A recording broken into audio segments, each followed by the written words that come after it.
Tonight, we're exploring every legendary Pokémon Guardian and the full story of the sacred swords of Unova. This is a fascinating topic. I'll keep my narration calm to ensure you can still drift off to sleep. Thank you to those of you who've been joining us consistently. If you're falling asleep with us tonight, let me know in the comments how many nights in a row you've been here. And if this is your first night, just comment night 1. Now back to the video. Imagine a world where the boundary between humanity and nature is not just a line on a map, but a jagged edge of conflict, fire and steel. In the heart of the Unova region, long before the rise of modern cities like Castelia or the high-tech wonders of Opelucid, the land was a wild, untamed frontier. But this wasn't a peaceful wilderness. It was a place of deep philosophical divides and devastating wars. While humans fought over truth and ideals, the Pokémon of the world were often caught in the crossfire. Their homes reduced to ash and their lives treated as collateral damage. In this era of chaos, 4 figures emerged from the shadows of the forest and the crags of the mountains to stand as a bulwark against the greed and violence of mankind. These are the Swords of Justice, the legendary guardians who swore an eternal oath to protect those who could not protect themselves. We often think of legendary Pokémon as distant deities or cosmic forces that govern time, space, or the weather, but the Swords of Justice, Cobellion, Terraen, Verizian, and their young apprentice Kellio are different. They are grounded. They are warriors of the earth. Their legend isn't written in the stars. It is written in the scorched earth of the moor of Iserus and the deep, silent groves of Pinwheel Forest. They represent a unique branch of Pokémon lore. The vigilant protectors who do not answer to human masters, but rather hold humanity accountable for its actions. They are the personification of justice in a world that often feels unjust. But why did these 4 specific Pokémon come together? What drove a creature of steel, a creature of rock, and a creature of grass to form a pack that rivals any human military in its discipline and power?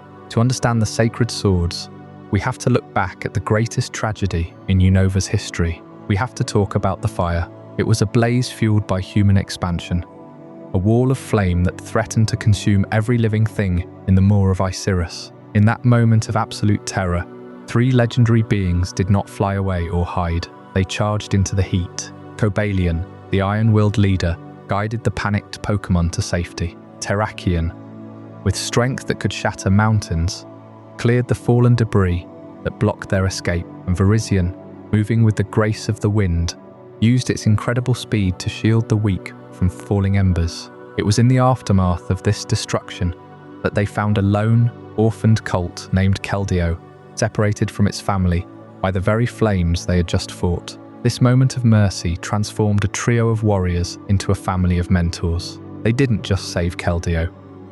They began a centuries-long journey of training, teaching the young Pokémon that true strength isn't just about the power of your horn, but the resolve in your heart. This is the origin of the Secret Sword, a move that is more than just a physical strike.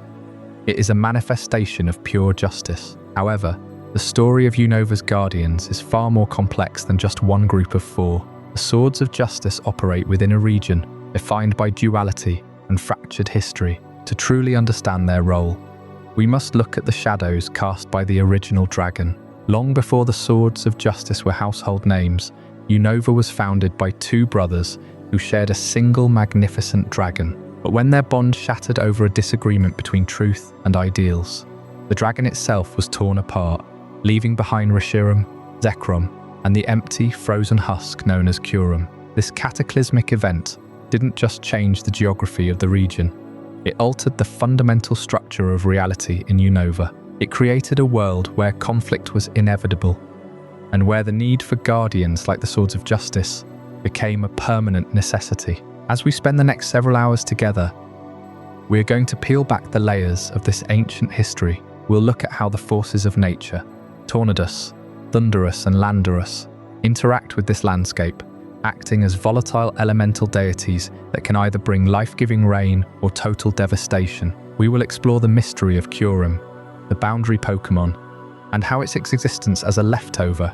piece of a godlike being created, a void that Team Plasma sought to fill with their own twisted version of justice. We will even look beyond the borders of Unova to see how these legends echo in other regions, touching on the wolf-like guardians of Galar, Zastian and Zamazenta, who carry their own sacred blades into battle against the darkness. This journey is about more than just stats, base power, or competitive viability. It is about the soul of the Pokémon world. It is about why we are drawn to these stories of heroism and sacrifice. Why does the image of a resolute Keldeo standing before its mentors resonate so deeply with us? Why do we find comfort in the idea of Cobellion watching over the pinwheel forest from the shadows? Tonight we are going to find out. We will examine the deep-seated themes of mentorship, the philosophical weight of truth versus deals, and the heavy burden of being a protector in a world that is constantly changing. The story of the Sacred Swords is a story of resilience.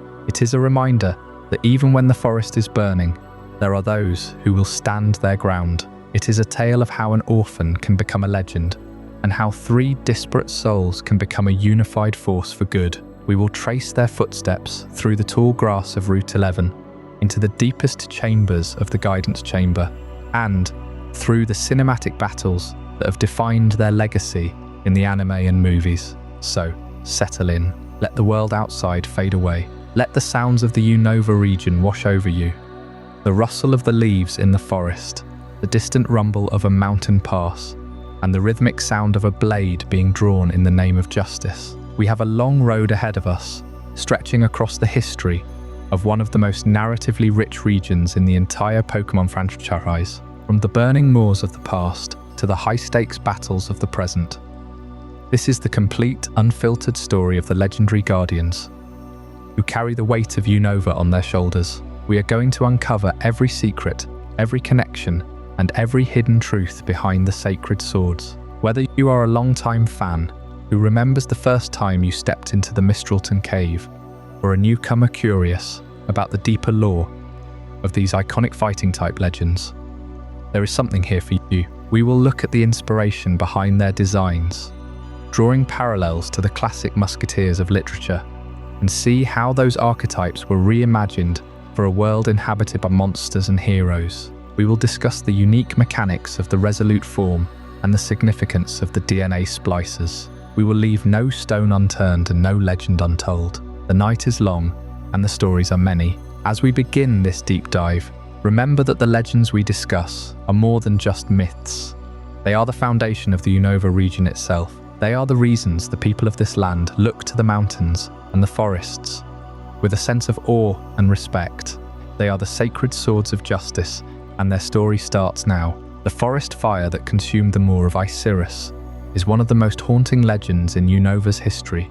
A scar burned not only into the landscape, but into the memory of every Pokémon who survived it. Before we speak of the heroes who rose from those flames, you must understand the world that existed at that time.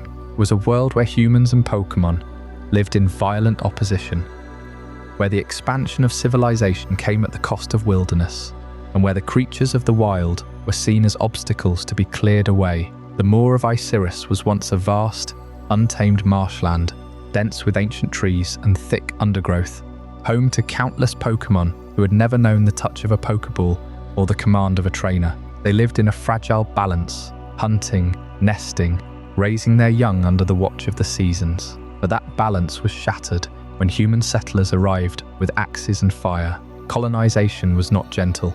Land was cleared for farms and towns, and the forests were pushed back year after year. The humans saw the moors as wasted space, a swamp that could be drained and turned into fertile soil, and so they set the torch to the dry reeds, intending to burn away the old growth and make room for their new world. But they had not accounted for the wind that day, nor the sheer ferocity of a fire fed by years of accumulated peat and fallen leaves. The flame spread faster than anyone could have predicted, leaping across canals and encircling the heart of the moor, where the largest concentration of Pokémon had taken refuge. Panic swept through the terrified creatures. Some tried to flee, only to find their escape routes cut off by walls of fire. Others huddled together in clearings, coughing and blind with smoke. It was a massacre in the making, a tragedy that would have wiped out entire species if not for what happened next. And that is when the three shadows first appeared, emerging from the smoke to defy humanity. They were not human, and they were not like any Pokémon the settlers had ever seen.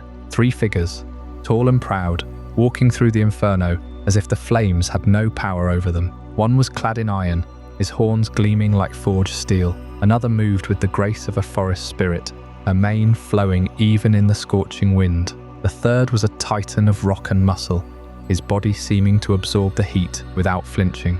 They were Cobellion, Verizian and Terraen, and they had come to answer a desperate plea that rose from the hearts of the trapped Pokémon. Without a word, they began to work. Cobellion used his horns to carve a path through the burning underbrush, creating a tunnel of safety. Verizian summoned gusts of wind that pushed the flames away from the weak and the young. Terraen shattered boulders to dam the spreading fire, forming barriers that held back the advance of the blaze. Hours passed, and by the time the sun rose the next morning, the fire had burned itself out, leaving behind a landscape of ash and smouldering stumps. The moor was gone, but most of its inhabitants had been saved. In the days that followed, the settlers saw what they had done and were filled with shame. Legends spread of the 3 guardians who had strode through the fire, and the tale of the Moor of Iserus became a warning, a reminder of what happens when humanity forgets that Pokémon are not property or pests, but fellow inhabitants of a shared world. The 3 shadows that emerged from the smoke that day did not seek revenge. They simply stood guard over the survivors until the land began to heal, and then they vanished into the wilderness. But their legend only grew, and in time, they would be known as the Swords of Justice. Yet of all the stories that came from that fire, perhaps the most poignant is the one that begins in the ashes themselves, where a single egg lay unhatched, its parents lost to the flames. That egg would one day hatch into a young Pokémon who would be found by the trio, a foal named Kellio. But that is a story for another chapter, one that begins with the iron will of Cobellion, the leader who would raise a hero from the ashes and teach it the true meaning of justice. What does it take to forge a sword from the embers of tragedy? We will uncover that in the next chapter. From the ashes of the Moor of Iserus, a leader emerged. Not the fastest, not the strongest, but the one with the iron will. Cobellion, the steel-type guardian, stands as the embodiment of principle in a world that had just been scarred by human ambition. His design, his nature, his very soul are drawn from the noble Aramis of the 3 musketeers, the scholar, the diplomat, the one who believed that justice must be tempered with wisdom. But where Aramis eventually turned to the church, Cobellion turned to war, and he turned to it with a cold, unyielding clarity. To understand Cobellion is to understand why he views human ambition as the greatest threat to Unova. It was not malice that burned the forest. It was not hatred that scattered the Pokémon. It was ambition, the relentless drive to claim land, to expand, to dominate. Humans did not set the fire out of cruelty. They set it because they saw the Moor of Iserus as an obstacle to their progress. And that to Cobellion is far more dangerous than any monster. A beast acts on instinct. A human acts on desire, and desire left unchecked will consume everything. Cobellion's steel body is a fortress, but his true strength lies in his ability to turn darkness into light. In ancient warfare, the justified ability was not merely a game mechanic. It was a tactical doctrine. When struck by a dark move, by an attack born of fear or deceit, Cobellion's attack surged. He did not simply endure the blow, he transformed it into fuel. Imagine a battlefield where the enemy's most underhanded tactic only makes the leader stronger. That is the brilliance of Justified. It forces the opponent to choose. Strike with darkness and empower the Guardian, or hold back and lose the advantage. In the chaotic aftermath of the Iserus fire, Cobellion used this very principle to rally the survivors. Every shadow that fell upon them, every whispered doubt, every act of cowardice, he absorbed it all and stood taller. He is the leader not because he commands, but because he embodies the code. Aramis was the conscience of the musketeers, and Cobellion is the conscience of the swords. He does not seek glory. He does not seek revenge. He seeks a world where ambition does not burn the innocent, and so he watches. He waits. He judges. But even the iron will must bend to teach. The youngest of the swords, the one found in the ashes, needed more than protection. He needed guidance, and there is a place where that guidance was forged. A cavern hidden beneath the earth, where the echoes of the past still whisper. a cavern that would test the heart of the young one and reveal whether he could truly carry the sword. That story, the story of the Cavern of Guidance, is where we must go next. The cave yawned open in the side of a mountain that had never known a map, a wound in the earth that the swords of justice would one day call home. Cobellion's decision to withdraw from direct conflict with humans was not a final retreat, but a measured pause, and it was in that pause that the trio began searching for a place where they could think without the smoke of Iserus staining their lungs. They needed a sanctuary, not just from the humans who had burned the moor, but from the very world that had forced them into battle, and they found it in the deepest chambers of what would later be called Mistralton Cave. The entrance is easy to miss even now, tucked behind a waterfall on the eastern side of Route 7, where the mist clings to the rocks like a living thing.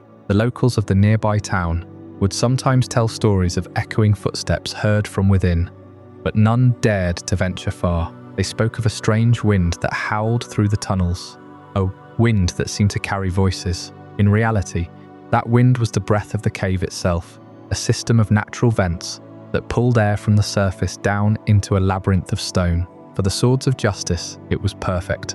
It kept the curious away, and it gave them a space where they could debate their future in absolute secrecy. The hidden history of the trio begins not at the moment of the fire, but in the quiet weeks that followed.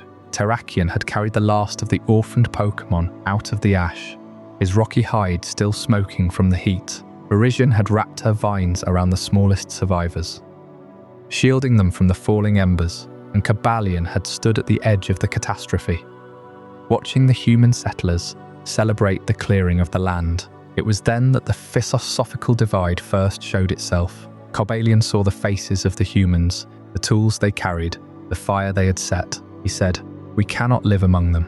They will burn everything." Terraen, still trembling with adrenaline, growled that they should strike back, that they should tear down every settlement to protect the wild. Verizian held a wounded Pikachu close and said nothing at first, but her eyes were the ones that haunted Cobellion most, because they were not filled with rage or fear. They were filled with a deep, aching sadness. The cave became the crucible for those arguments. In its deepest chamber, a natural cathedral of limestone and crystal, the three would gather while the waters of an underground river echoed in the darkness. They did not build a throne or a shrine. They built a place of debate, a circle of smooth stones where each could speak without interruption.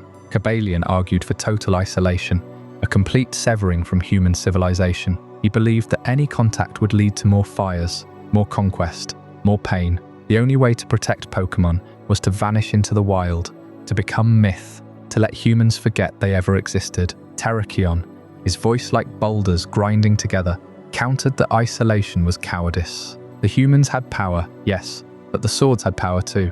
If they did not stand guard, if they did not intervene, then who would? He wanted to patrol the borders of Unova, to appear when humans grew too bold, to remind them that the wild was not theirs to take. Verizian listened through many nights. She would trace patterns in the moss with her hooves, her mind moving slower than the others, but deeper.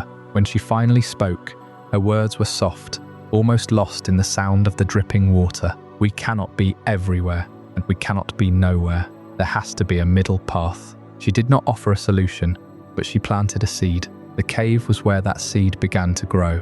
It became known to the few who knew of it as the Cavern of Guidance, because, inside those walls, the three began to shape the philosophy that would define their legend. They could not agree on everything, but they agreed on one thing.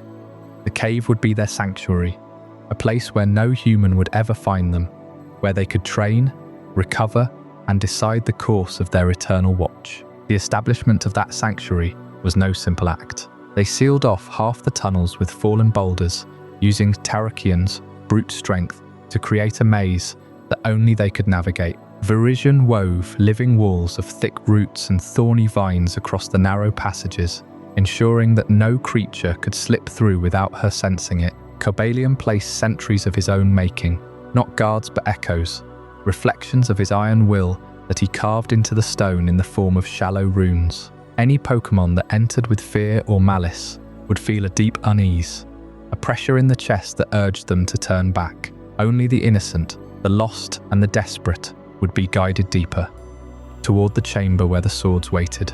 And so the cave became not just a home, but a school. The orphans from the moor were brought there. The young Pokémon that had lost their parents to the flames. They were fed, healed, and taught. The Swords of Justice became the first teachers of a new code, a way of living that honored the balance between strength and compassion. In the flickering light of luminescent crystals, Cobellion lectured on strategy and discipline, on knowing when to hold back. Terraen drilled them in combat, his hooves cracking the stone floor with each charge. Verizian showed them how to heal a wound with a leaf, how to find water in the dry crevices, how to read the language of the forest. But the philosophical divide never truly vanished. It deepened. Cobellion grew more reclusive, spending long hours alone at the far end of the cave, staring at a wall of pure obsidian that reflected nothing. He believed that the sanctuary should remain a secret unto itself, that no Pokémon should ever leave, because to leave was to risk being seen, captured, or worse. Terraen chafed at this idea. He would pace the perimeter of the chamber, his footsteps like distant thunder, and he would ask, what good is strength if you never use it to stop a wrong? What good is a shield that you never raise? Verizian stood between them, not as a mediator, but as a living reminder of the grey. She had seen the best and worst of both worlds. She knew that isolation would eventually suffocate the spirit, and that constant intervention would burn it out. The Cavern of Guidance held all of these truths at once. Its walls absorbed every argument, every cry, every moment of silence. And over the long years, the Swords of Justice began to understand that their divide was not a weakness. It was the very reason they could protect the world together. Cobellion's vigilance kept them hidden. Terraen's fury gave them the courage to act. Verizian's grace taught them when to heal instead of harm. The cave was their crucible, and from it they emerged not as three separate beings, but as a single idea made flesh, an idea that could adapt to any threat. But even as they settled into their sanctuary, a new presence began to stir on the edges of their awareness. A small, lost voice, crying out from the ashes of the moor, calling for help from a world that had forgotten it. That voice would change everything. It would test the very foundations of the philosophy they had built inside the shadows of Mistralton, and it would bring to the surface a raw, unstoppable might that had been waiting, silent and coiled, for a moment like this. The force of Terraen's rage, his unyielding strength, his refusal to stand aside while the weak suffered, would soon clash against the iron doors of Cobellion's caution. And when that clash came, the Cavern of Guidance would hold its breath. From the shadows of Mistralton Cave, the Swords of Justice emerged not as a trio of equal parts, but as a unit with a clear hierarchy of purpose. And at the forefront, there was Terraen, where Cobellion provided the iron will and the strategy. Terraen was the force that made those plans possible, the unstoppable might that turned resolve into reality. When we think of a vanguard, we often imagine a scout, someone who moves ahead to test the ground. But for the Swords of Justice, the vanguard was something far more elemental. Terraen was the battering ram, the shield that did not wait for blows to fall, but moved forward to meet them. This rock-type powerhouse did not merely protect. It created the very possibility of protection by breaking whatever stood in the way. Its role was not subtle, and it never pretended to be. Where Cobellion deliberated and Verizian observed, Terraen acted, often with a force that reshaped the land itself. The tales of Terraen leveling mountains are not hyperbole. They are sober accounts of what happens when a being of pure, unyielding earth decides that an obstacle must cease to exist. In the wake of the Great Fire at the Moor of Iserus, when human expansion had left a trail of devastation, the swords found entire regions cut off by collapsed ravines and jagged peaks. To the south, a mountain range blocked the path to a valley where dozens of Pokémon were trapped, their escape routes sealed by rockfalls. Terraen did not search for a pass, it simply charged.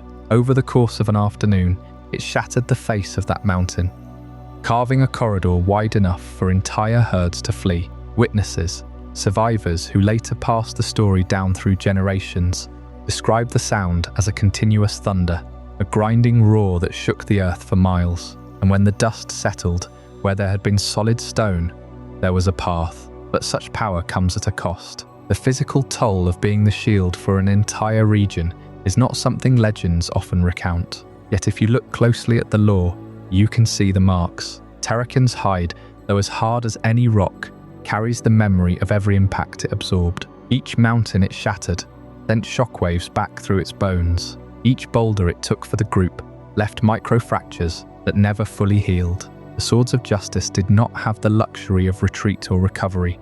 They had to be ever ready, ever enduring, and Terraen, more than any of them, bore the brunt of that duty.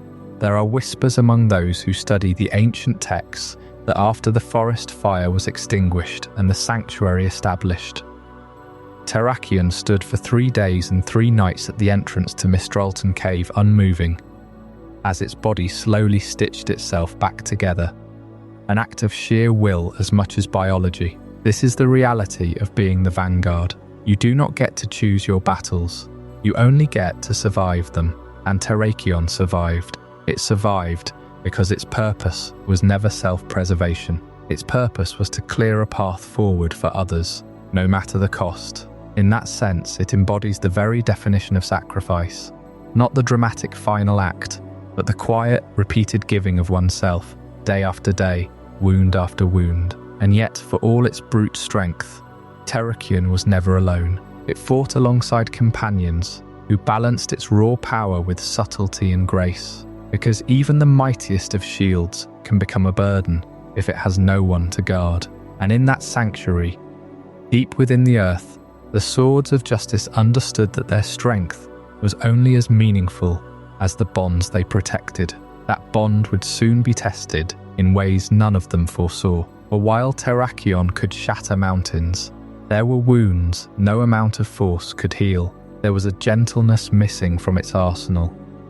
A quiet resilience that could only come from the one who moved like a whisper through the forest, who never raised a fist but still turned the tide of battle. But that is a story for another moment. For now, let us remember that the might of Terraen was not just in its fists, but in its willingness to stand and endure for those who could not. After Terraen's mountains fell, the forest waited for a different kind of strength. Not the force that shattered stone, but the patience that lets a seedling crack granite over 100 years. That is where Verizian begins. Not with a roar, but with a silence so complete you might mistake it for absence. The grass-type guardian does not patrol the edges of Unova's woodlands with Terraen's thunder or Cobellion's gleaming authority. Instead, she moves like a shadow cast by leaves, barely disturbing the undergrowth, her hooves finding soft earth where no footfall echoes. And this right here is the irony that defines her. A protector whose every instinct drives her to preserve, yet who strikes with the speed of the wind itself. She is the green blade that cuts before the breeze warns you. Let us trace her true purpose. Verizian's specialized role in forest preservation is not about grand battles against fire or poachers, though she will fight when cornered. Her role is more ancient, more intimate. She is the guardian of the mycelium networks beneath the soil, the keeper of the canopy's hidden conversations. When a drought grips the pinwheel forest, it is Verizian who leads the streams back to their beds, who nudges saplings toward the light with nothing but the tilt of her head. She does not command the trees. She reminds them of their own resilience. In this way, she is the memory of the forest itself, carrying the knowledge of every season that has passed, every fire that has shaped the land, every seed that fell and rose again. But that memory holds pain, and that is why Verizian remains the most skeptical of human redemption. Cobellion, for all his iron will, still believed that reason could bridge the gap between species. Terraen, brute force that he is, would champion the weak without questioning their intentions. But Verizian watched the flames rise over the moor of Iserus. She saw the men with torches who called it progress. She saw the animals who burned alive because a parchment map said the land belonged to someone else. And unlike her brothers, she has never forgotten that the ones who start the fires are often the same ones who later weep for the ash. She does not hate humans. Hate would be too loud, too coarse for her nature. She simply does not trust them. And that distrust has been refined over centuries until it cuts as cleanly as her sacred sword. Consider her fighting type heritage. The grass typing gives her the patience to wait, but the fighting subtyping gives her the resolve to act without hesitation when patience fails. She is the vine that strangles the invader in the night. She is the sudden squall of leaves that disarms a poacher before he can fire. And yet, because she is so rarely seen, her legend is often misunderstood. Travelers speak of a phantom in the Verbank complex, a green blur that appeared during a mining accident, carrying injured Pokémon away on a current of air.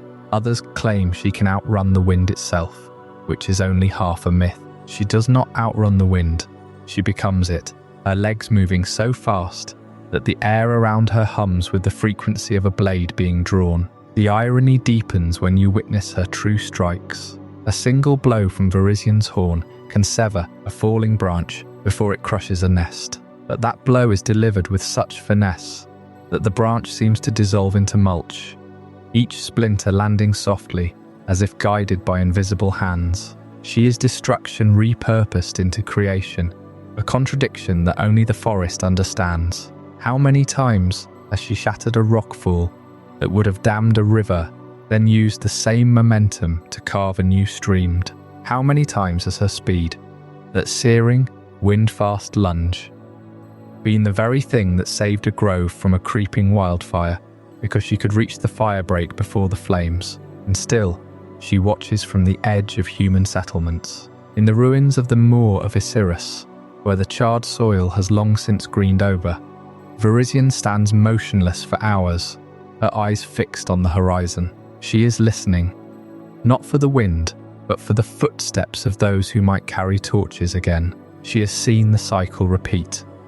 A generation that learns to live with Pokémon, followed by a generation that sees them as resources. She does not believe that humans can break that cycle. She has never seen proof, and so she waits, patient as the forest, silent as the earth beneath the snow. But there is one story that even Verizian cannot resist. One creature who crawled out of the ashes of Iserus without hatred in its heart, without the bitterness that should have consumed it. A small orphaned foal, separated from its parents in the very fire that forged the swords of justice. Verizian felt its panic through the roots of the burned trees. She heard its cry carried on a wind that smelled of smoke. And in that moment, her ancient skepticism wavered, not for humanity, but for the possibility that something innocent might survive the flames. That orphan would become the bridge she never believed could exist. And to understand how Verizian's silence was finally broken by a foal's desperate neigh, we must turn to the next chapter. The Orphan of the Flames has a story of its own, and it begins with a single tear falling onto ash-covered grass. The previous chapter explored the silent grace of Verizian, a guardian who moved through the forest like the wind itself, striking with precision and purpose. But Verizian's grace was not born from solitude. It was forged in the aftermath of a catastrophe that left a void in the heart of Unova, a void that would soon be filled by something unexpected. When the great fire of the moor of Iserus finally burned itself out, the land was unrecognizable. What had once been a lush expanse of ancient trees and hidden glades was now a smouldering graveyard of ash and twisted roots. The air was thick with the smell of charred wood and silence, an unnatural silence, broken only by the occasional crackle of embers still smouldering in the darkness. The three swords of justice, Cobellion, Terraen and Verizian, had done their duty. They had rescued countless Pokémon, guided them to safety, and driven back the humans whose ambition had sparked the inferno. But the cost was staggering. The forest that had been their home, their sanctuary, was gone. And yet, in the midst of that desolation, something stirred. It was a sound so faint that at first Verizian thought it was the wind playing tricks on the ash. But it came again, a thin, trembling whimper, barely audible above the settling soot. The trio followed the sound to a hollowed-out stump, its bark still smoking, its interior blackened and cracked. And there, pressed against the charred wood, was a small figure, a foal no larger than a newborn deer, with wide, terrified eyes and a coat that shimmered with a faint aquatic sheen. It was a Kellio, a mythical Pokémon, but here in this ruin, it was nothing more than a shivering orphan. The fire had taken everything from this creature. Its parents were nowhere to be found. Perhaps they had fled, perhaps they had perished. The foal was alone in a world that had just proven how cruel it could be, and it was cold. The flames had long since died, but the chill of the night was sinking into its bones, and the small Kellio could barely lift its head. Cobellion was the first to approach, the steel-type leader who had seen the worst of human ambition, who had sworn to protect the weak, stood over this tiny being and felt something shift in its iron heart. Here was not a warrior, not a guardian, not a force of nature. Here was a child who had been caught in a war it never asked to join. The decision to adopt Kellio was not made lightly. The three swords had dedicated their existence to protecting Pokémon from human threats. Yes, but they had never taken a student. They had never raised a young one. And Kellio was not just any Pokémon. It was a mythical, a being of immense latent potential, but also a living reminder of all that had been lost. The trio had to ask themselves, could they teach this foal to survive in a world that had already betrayed it? Could they mold it into a guardian without breaking its spirit? Verizian, with her deep connection to the forest, understood that some wounds require patience to heal. Terraen, whose strength had leveled mountains to protect the innocent, saw in Kellio a chance to build something new from the ashes. And Cobellion, the strategist, the leader, recognized that the world was changing. The humans who had caused this fire were not the only threat. There would be others. And perhaps, just perhaps, this small shivering outsider held the key to a future where humans and Pokémon could coexist without such devastation. So they took Kellio in. They brought it to a hidden cavern near the Mistralton Cave, far from the ruins of the moor. They fed it, warmed it, and spoke to it in low, steady voices. At first, the foal would not leave its corner. It flinched at every sound, every shadow. But over time, as the days turned into weeks, it began to trust. It began to look at its three guardians, not as strangers, but as something like family. And that was the beginning of a mentorship that would redefine Unova legend. For in adopting this mythical outsider, the Swords of Justice were not just saving a life. They were planting the seed of a new chapter in their own story, a chapter that would see Kellio grow, learn, and eventually surpass its teachers in ways none of them could have predicted. But that transformation would not come easily. It would require discipline, sacrifice, and a test of will unlike anything the trio had ever faced. The training of a mythical was about to begin. The orphaned Kellio, barely more than a shivering bundle of fur and fear, had been pulled from the ashes of the moor of Iserus. Cobellion, Terraen, and Verizian had made a choice that day, not just to save a life, but to forge a future. They took the tiny mythical under their protection. But protection was never the same as coddling. In the world of the Swords of Justice, survival meant strength, and strength was earned through fire, stone, and wind. So began the grueling trials Kellio faced to keep pace with the legendary trio. The first lesson was not about combat, it was about endurance. Cobellion would lead the young Kellio on runs that circled the entire moor, through the charred remains of the forest, and into the frozen edges of the giant chasm. Terraen would carve paths through solid rock, forcing Kellio to scramble over jagged boulders that shifted under hooves. Verizian would weave through dense thickets at impossible speeds, leaving Kellio to follow by scent and sound alone. The trio never slowed down. They never waited. If Kellio fell behind, it was left behind, sometimes for hours, shivering in the dark until it found its own way back to the sanctuary. But the most punishing trial was the one that tested not the body, but the spirit. The secret of the sacred sword move as a rite of passage was known only to the three. They had never taught it to any outsider. It was a technique that channeled the user's very essence into a blade of pure will, a strike that bypassed physical defenses and struck at the core of an opponent's being. To learn it, Kellio had to prove it was worthy of the title Sword of Justice, and worthiness was measured not by victories, but by sacrifice. The trio set a challenge. Kellio must face each of them in single combat, not to win, but to endure. Against Cobellion, it had to withstand a barrage of iron hooves without flinching. Against Terraen, it had to stand firm as the ground shattered beneath its feet. Against Verizian, it had to track an invisible opponent through a storm of falling leaves. Each time Kellio failed. Each time it rose again, bleeding, bruised and humiliated. The weight of expectation crushed it. It was a mythical Pokémon, yes, but in its ordinary form, it looked like nothing more than a small blue foal with a stubby horn. It lacked the imposing stature of its mentors. It lacked their scars, their confidence, their history. Kellio's struggle with its ordinary form, and the weight of expectation became its greatest adversary. It would stare at its reflection in the icy pools of the moor and see only a child playing at heroism. The trio never offered praise. They never said, "Good job." They simply continued the drills day after day until Kellio's legs ached and its spirit cracked. One night, after a particularly brutal session where Terraen had sent it tumbling into a ravine, Kellio broke down. It cried out, asking why they were so cruel, why they had saved it only to torment it. Cobellion's answer was quiet, but it carried the weight of centuries. "We did not save you to make you comfortable. We saved you because you have the potential to surpass us. But potential is nothing without the will to endure the fire that forges it." That night, something shifted. Kellio stopped comparing itself to the trio. It stopped measuring its worth by its reflection. It began to train not to catch up, but to discover what it alone could become.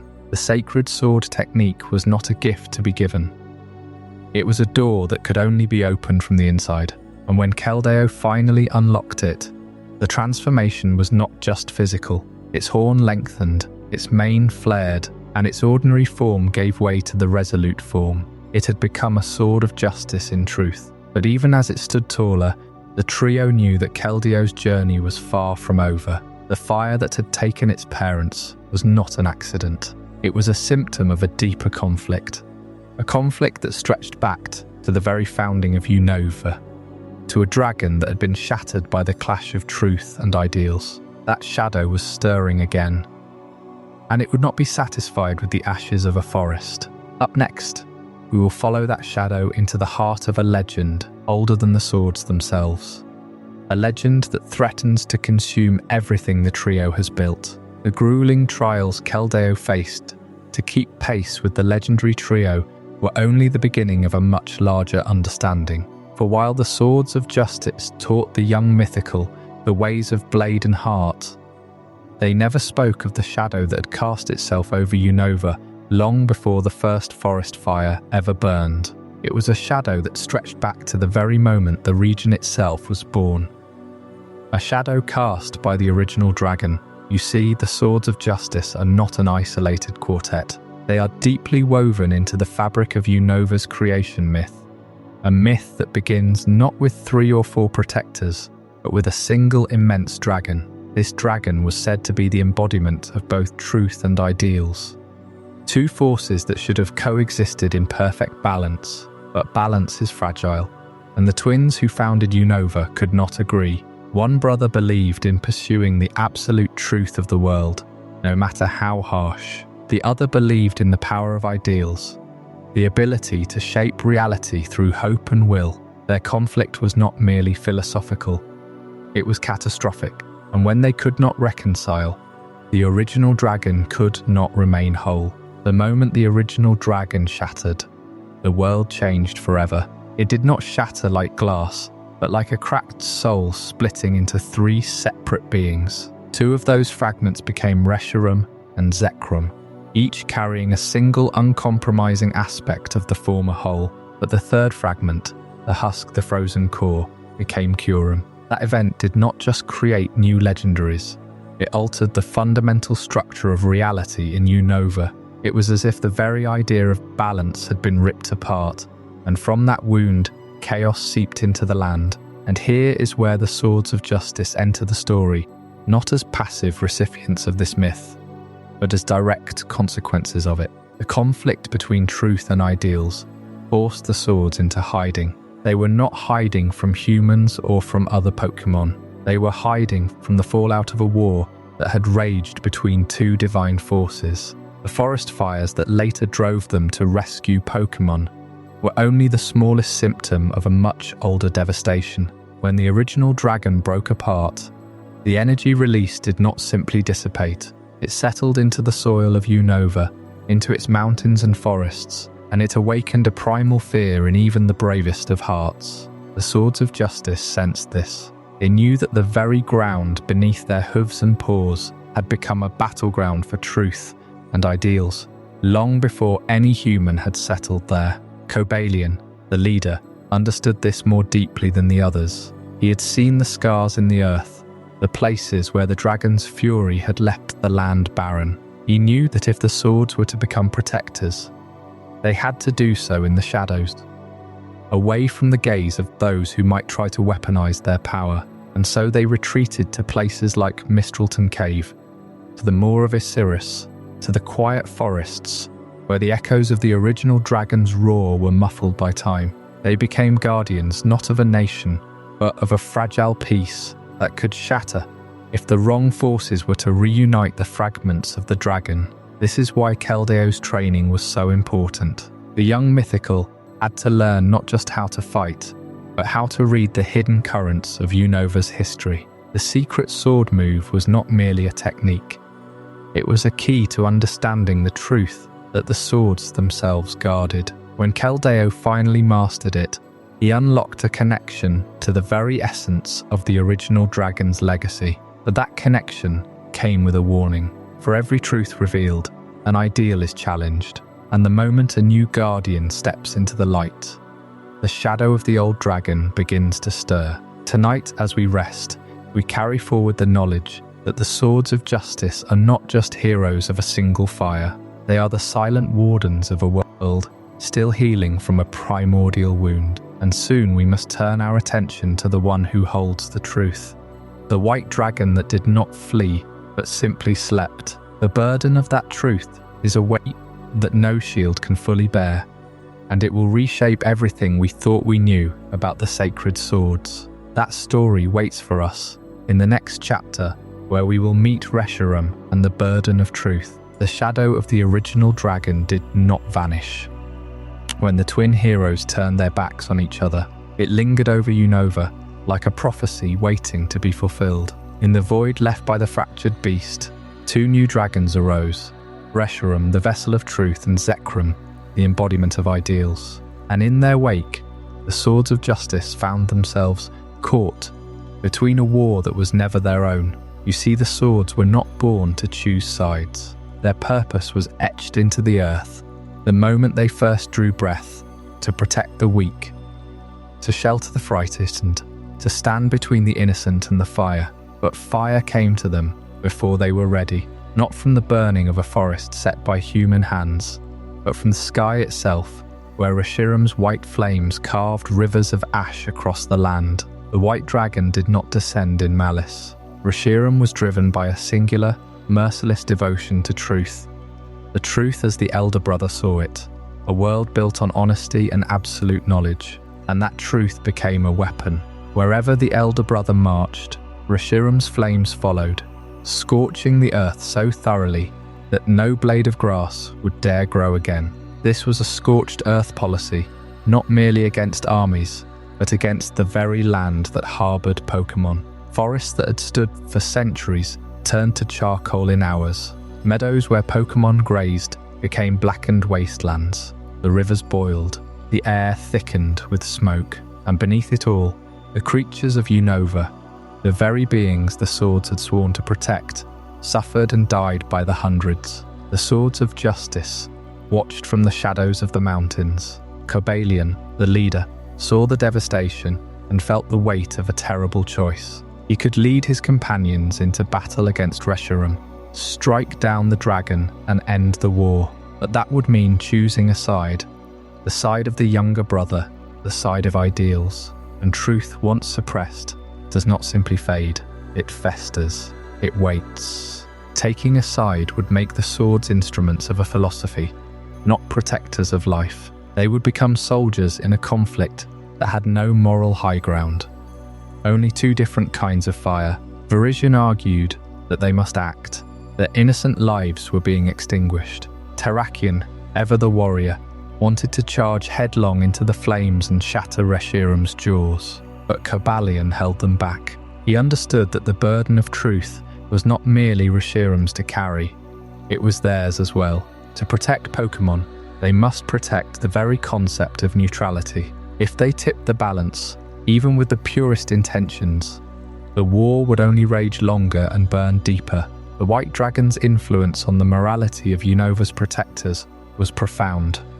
It forced the swords to confront the uncomfortable reality that sometimes even justice must kneel before survival, and so they refused to take sides in the twin heroes' war. They retreated deeper into the wilderness, not out of cowardice, but out of a painful calculation. They would save as many Pokémon as they could, one at a time, in the small pockets of green that remained. They became shadows, moving only when the flames died enough to risk a rescue. Kellio, long before it was even born, would one day hear the stories of those dark years. The smell of charred fur, the sound of silent embers, the endless waiting. Reshiram did not stop until the elder brother's truth had been etched into every inch of Unova's soil. And when the war finally ended, when the two dragons slept and the brothers parted ways, the land bore the scars of a conflict that had no victor. The swords emerged from hiding to find a world they barely recognized. The moor where they had once trained was a ghost of itself. The forests Verizian loved had been pruned by fire to stumps. It was then that they understood the true burden of truth. Truth is not always honest. It is a mirror that reflects only what we are ready to see. Reshirum's flames had burned away the lies, yes, but they had also burned away the life that depended on those lies. The sword's refusal to take sides was itself a moral stand, a quiet acknowledgement that some wars cannot be won, only endured. But the White Dragon was not the only spectre haunting Unova. Its counterpart, Zechrom, waited in the opposite shadow, holding a different kind of fire, and where truth had scorched the earth, ideals would soon demand a price far more personal. The swords had refused to choose between brothers, but they would not be able to refuse when Zechrom's storm clouds gathered over the very home they had fought so hard to preserve. We ended last time with Reshirum's flame of truth, a fire that illuminated the burden of absolute knowledge. But the other dragon, Zechrom, was never silent. While Reshirum's tail glowed with the white heat of certainty, Zechrom's generator tail hummed with the raw, crackling energy of a world yet to be built. Its pursuit was not of what is, but of what could be, and that pursuit, driven by the purest form of ideals, would leave a scar across Unova that the swords of justice would carry forever. Zechrom did not simply desire change, it demanded a perfect world, one where every flaw was erased by the thunder of its will. The younger twin hero had believed that ideals could reshape reality, that if you wanted something badly enough, the universe would bend, and Zechrom, the black dragon of ideals, was the embodiment of that belief. But perfection is a hungry fire. It consumes everything that does not fit its image, and so Zechrom's lightning did not just strike, it purified. It rained down on forests, mountains, and cities alike, burning away anything the dragon deemed imperfect. The collateral damage was not accidental. It was the price of a world remade. The swords of justice, who had already witnessed the horrors of human greed in the maw of Iserus fire, now faced a threat far more absolute. This was not a careless spark from a settler's torch. This was a deliberate ideological storm. Cobellion, Verizian, Terraen, and the young Kellio found themselves standing between Zechrom's vision and the innocent lives caught in its path. They were guardians of justice, not ideals. And justice, as they understood it, meant protecting the vulnerable, even when the world was ugly. But how do you fight a dragon whose very existence is a question of what should be? The answer came in the lightning itself. Zechrom's bolts did not just destroy, they transformed. The ground beneath the sword's feet was electrified, the air thick with ozone and ash. In that crucible, the 4 Pokémon were forced to adapt or be consumed. Cobellion, once a pure fighting type, learned to channel the steel of the earth into its body, becoming a fortress against the storm. Terraen, whose strength had always been raw, absorbed the shattered rock around it, hardening its hide into a fighting spirit that could shatter mountains. Verizian, the swift one, wove the grass that regrew after every strike into a shield of resilience, its blades cutting through the wind itself.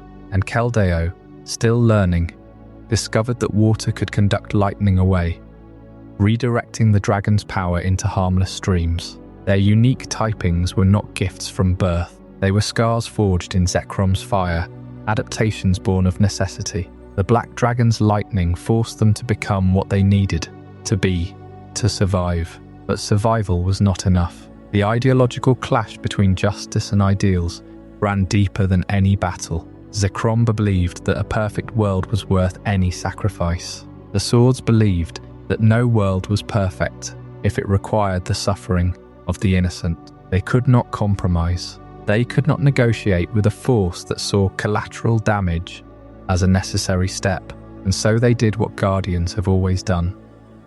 They stood their ground, not to defeat Zechrom, but to shield the imperfect world from its perfection. The lightning never stopped, but neither did they. In the end, Zechrom's storm faded, not because it was defeated, but because its purpose was spent. The dragon retreated into the shadows of legend, leaving behind a landscape forever changed. The swords of justice, battered and transformed, became symbols of a different kind of power.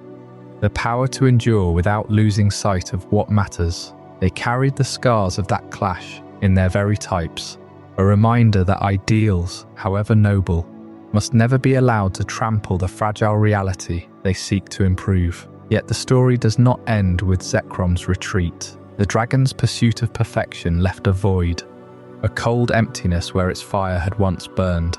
That void would not remain empty for long. Somewhere in the frozen north, a husk of a dragon stirred, waiting for the moment when ideals and truth would collide once more. And when that moment comes, the swords of justice will face a price far greater than any lightning bolt could demand. Before we dive deeper into this incredible journey, I'm curious, where in the world are you watching this from? Drop a comment below and let our global community know. And if you're finding this as mind-blowing as I am, hit that like button to help more people discover this story. The lightning of Zechrom had scarred the land, but it had also forged the swords of justice into something new.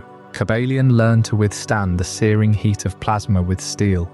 Verizian wove grass to deflect the raw energy of storms, and Terraen turned rock into an unyielding shield. They survived the war between truth and ideals, but they never forgot the cost. And yet, for all the devastation caused by Reshiram and Zechrom, there was a deeper, older terror that the swords truly feared. Not the dragons themselves, but the hollow shell they left behind.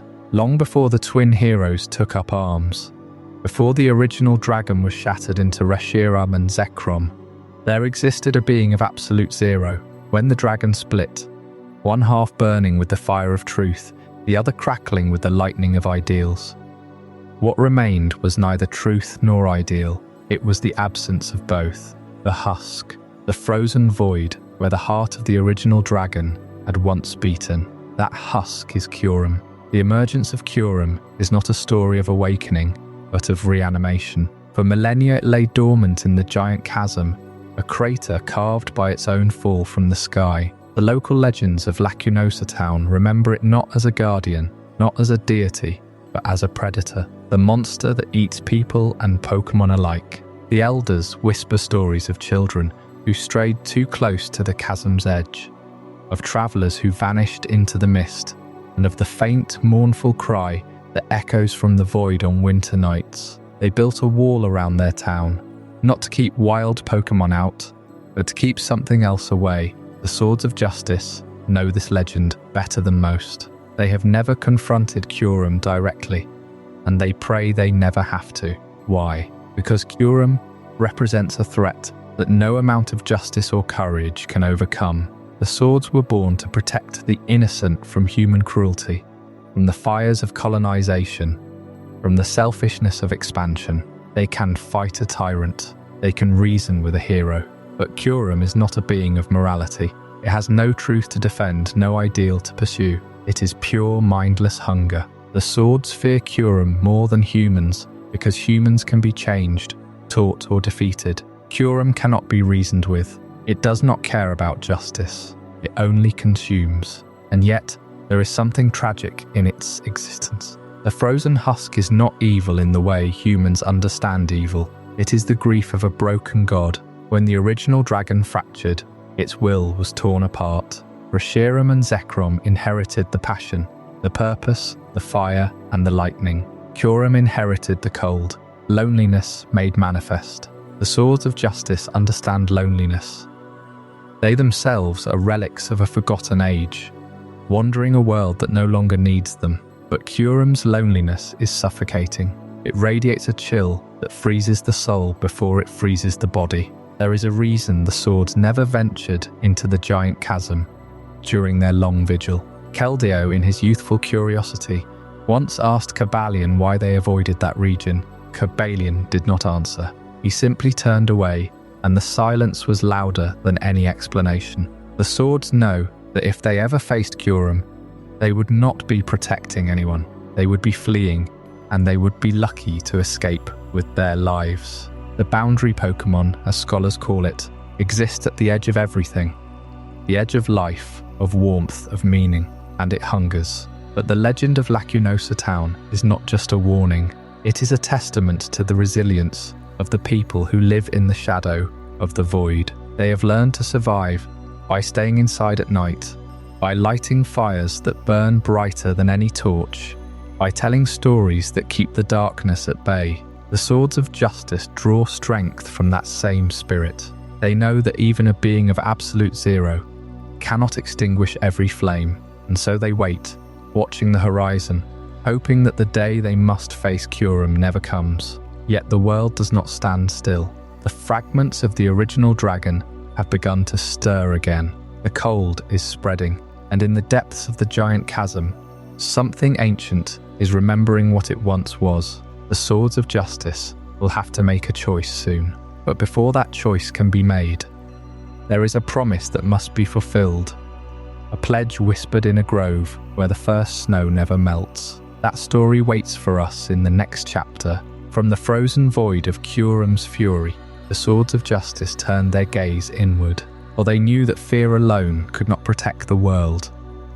Only a legacy passed on could truly stand against the darkness. The boundary Pokémon had shown them the cost of unresolved conflict, the hollow echo of a dragon split by truth and ideals. And yet, amid that terror, a quiet resolve began to grow. It was time for the youngest among them to take the final step. This is the story of the Pledge Grove. Deep within the Unova region, hidden from human maps and the passage of time, there is a clearing where the oldest oaks bend toward one another like whispers. The air there carries the scent of damp earth and ancient moss, and the light filters through leaves that have never known fire. This is not a place marked by stone or sign. It is known only to the swords of justice, a sanctuary they carved from memory, long before humans ever set foot in the region. The Pledge Grove is where Cobellion, Terraen, and Verizian first swore their oath to protect the innocent, and it is where that oath awaits renewal. The spiritual significance of this grove cannot be overstated. It is not merely a location, it is a living archive of intent. Every blade of grass remembers the words spoken there. The roots of the central tree, an ancient willow that weeps silver leaves, are intertwined with the very concept of guardianship. When the trio made their pledge, they did not speak aloud. They pressed their foreheads to the earth and let their purpose flow into the soil. The grove became a reservoir of will, a place where the boundary between thought and action blurs. For Kellio, entering the grove meant stepping into a space where his mentor's very souls were written into the landscape. But to inherit the secret sword, Kellio had to do more than simply arrive. The ritual required for him to finally claim that move was a trial of spirit, not of combat. The secret sword is not a technique that can be taught with words or shown in a sparring match. It is a crystallization of one's innermost conviction, a strike that carries the full weight of a guardian's heart. And so the masters brought Kellio to the center of the grove, where the willow's branches formed a dome overhead. There they asked him to stand alone. The test was simple in appearance. Kellio had to draw the secret sword from within himself without any instruction, no demonstration, no guidance, only silence and the watchful presence of the three legends. Hours passed. The sun crawled across the sky and sank behind the trees. Kellio closed his eyes and listened to the grove.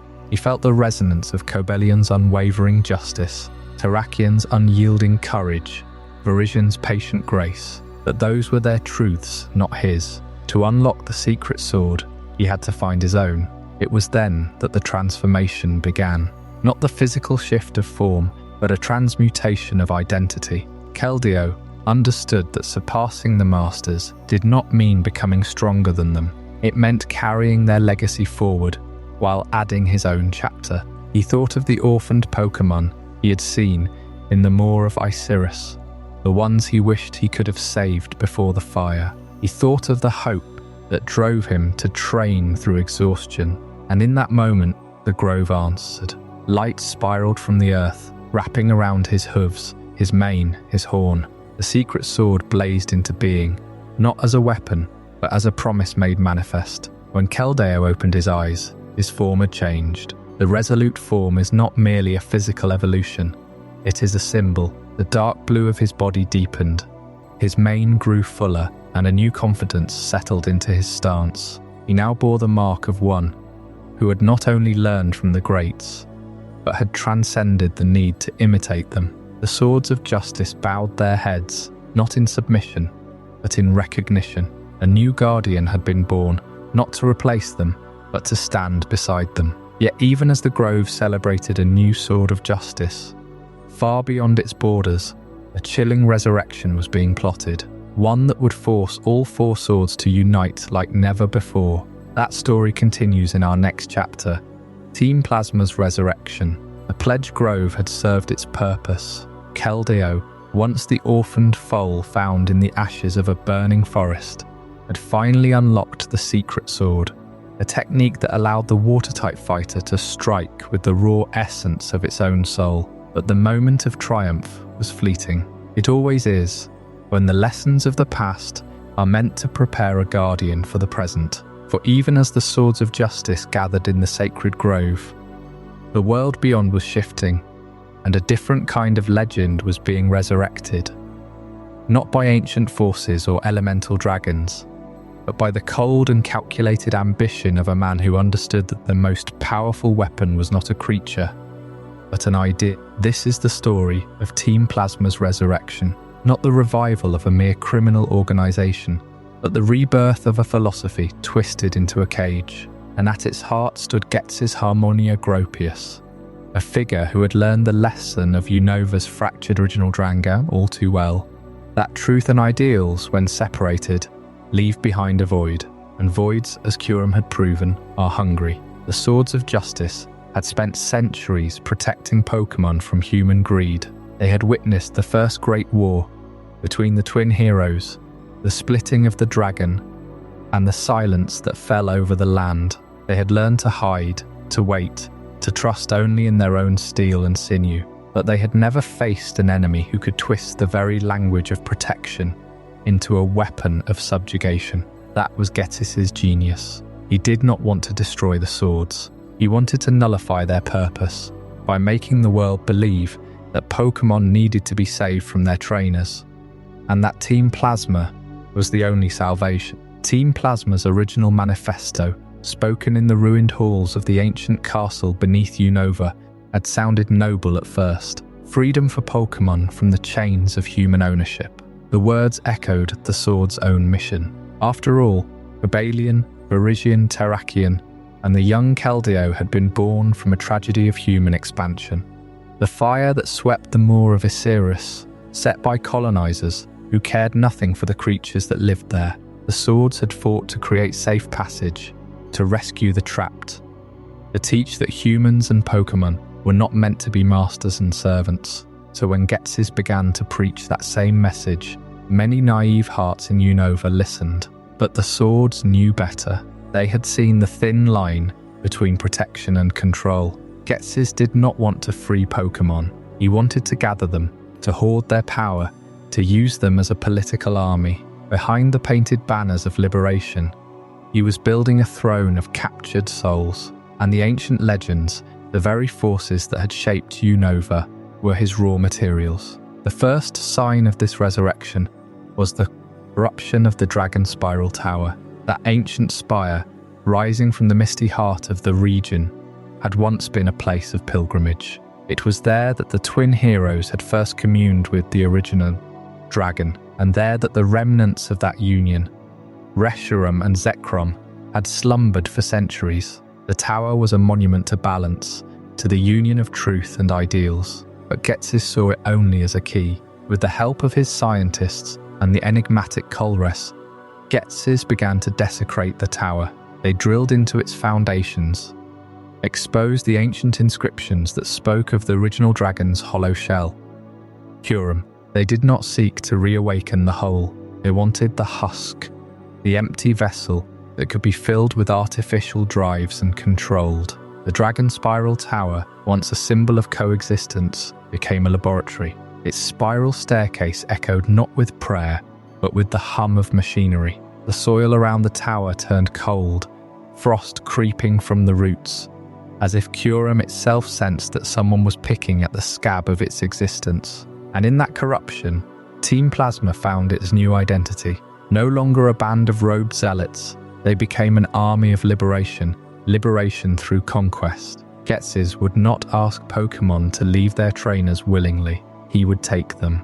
He would force the world to see that only under his rule could Pokémon be truly free. It was the same lie the swords had heard countless times, but now it had a dragon's shadow behind it. Kellio, having just mastered the secret sword, felt the weight of this new threat more than any of his teachers. He had trained in the Grove, believing that the enemy was still the same, a wicked human who used Pokémon as tools. But Ghetsis was more than wicked.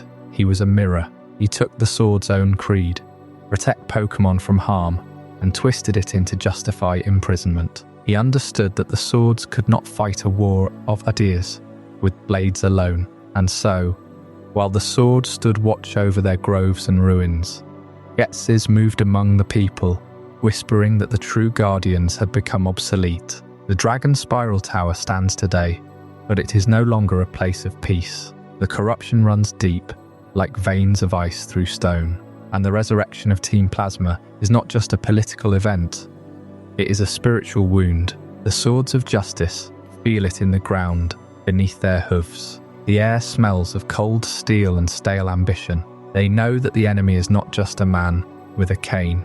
It is an idea wearing the mask of their own legacy, and soon that idea would be put to the test in a way none of them could predict, because Ghetsis was not content to merely corrupt the past. He had found a scientist named Culus, a man obsessed not with truth or ideals, but with the potential of Pokémon.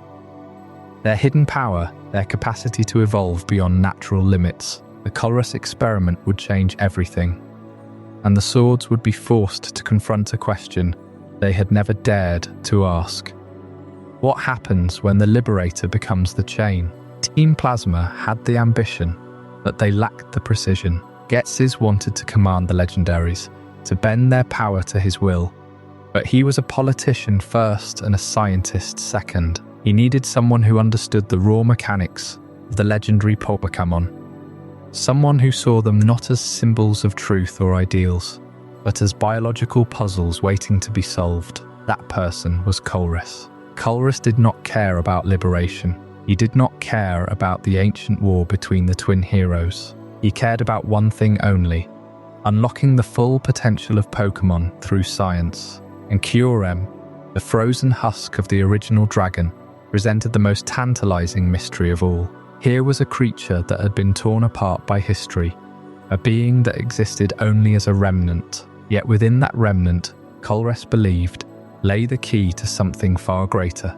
The scientific pursuit of Curum's hidden power began not in a temple or a sacred grove, but in a laboratory buried deep within Team Plasma's operations. Using the DNA splicers, devices that could fuse and separate the genetic material of Pokémon, Culus set out to do what the ancient heroes could not. He would reunite the fragments of the original dragon. He would create a being that embodied both truth and ideals, and in doing so, he would prove that human technology could achieve what nature and legend had failed to sustain. The DNA splicers themselves were a marvel. They were not simply tools for fusion.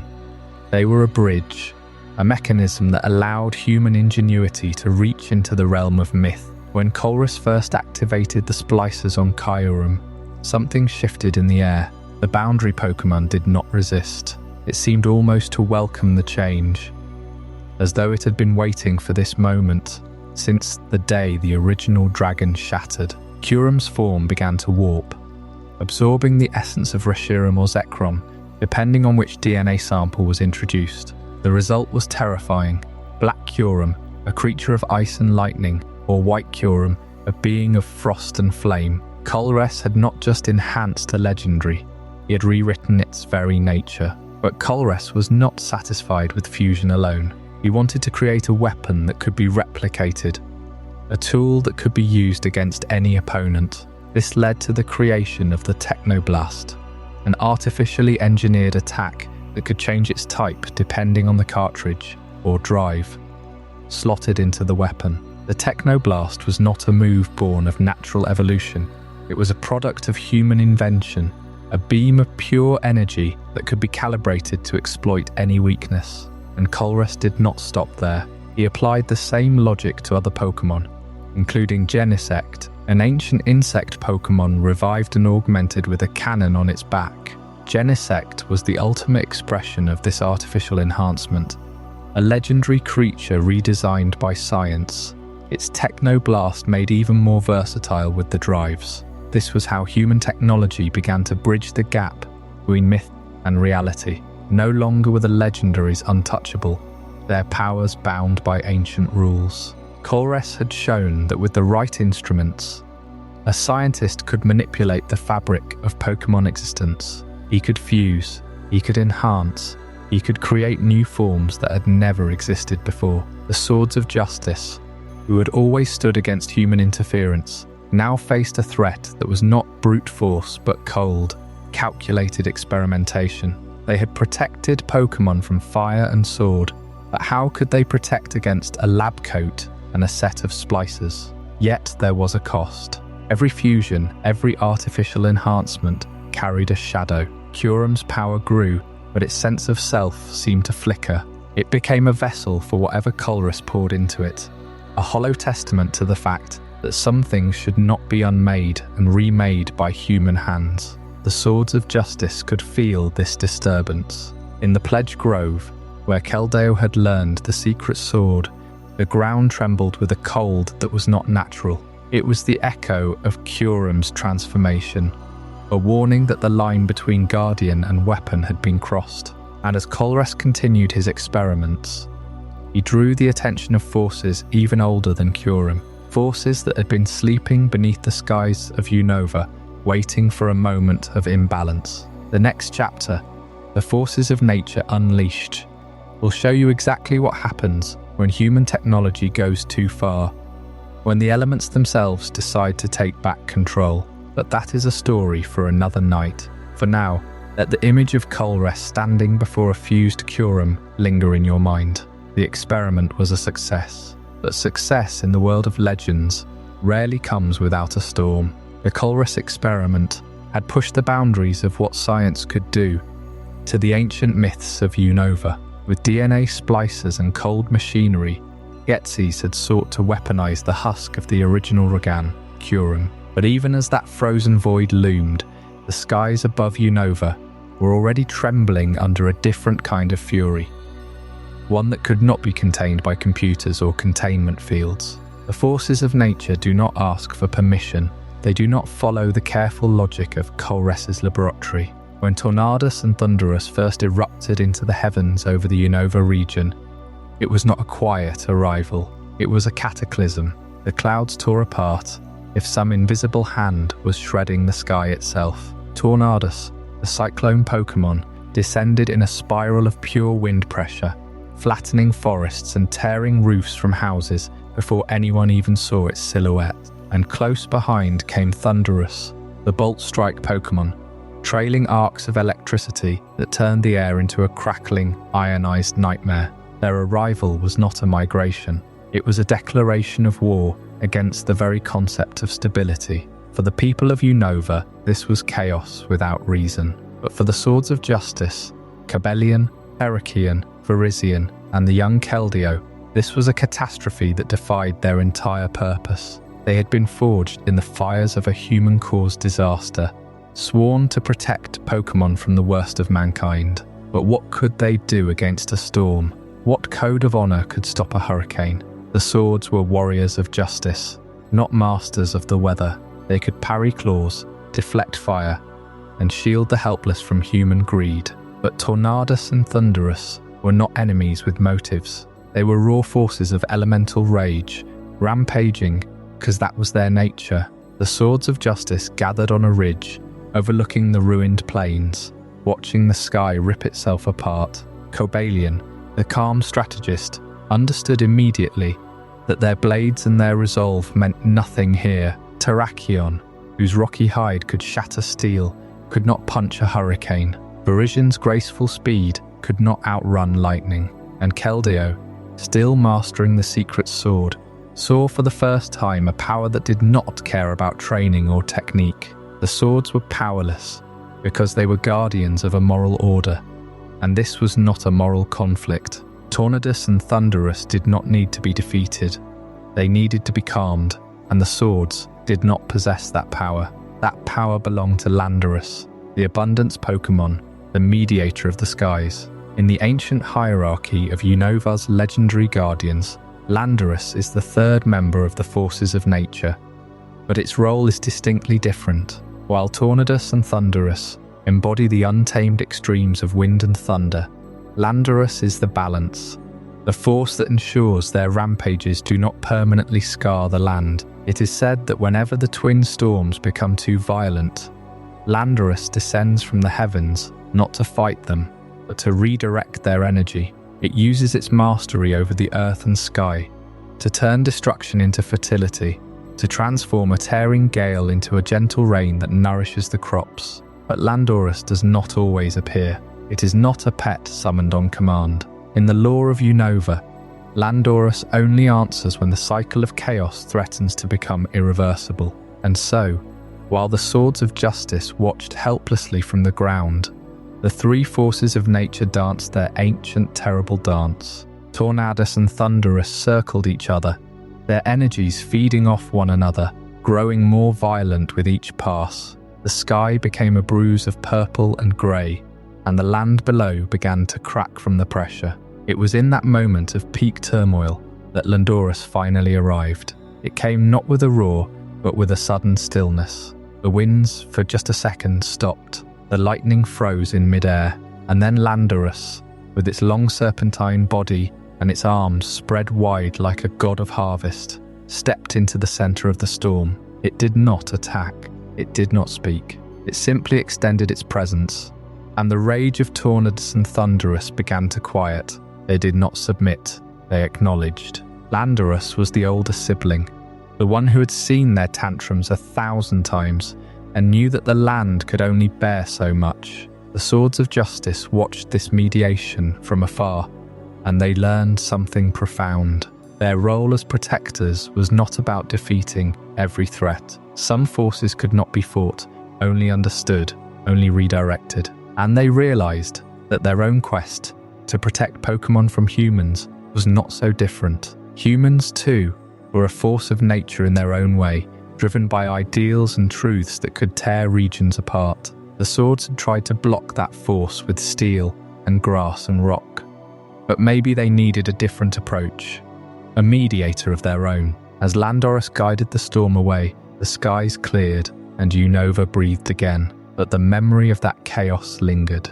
The swords knew that the real battle was not over. The humans had not stopped their experiments. Curum still waited in its frozen lair, and somewhere, deep in the abyssal depths of the region's forgotten caves, there was another connection, a link between the forces of nature and something even older, even stranger.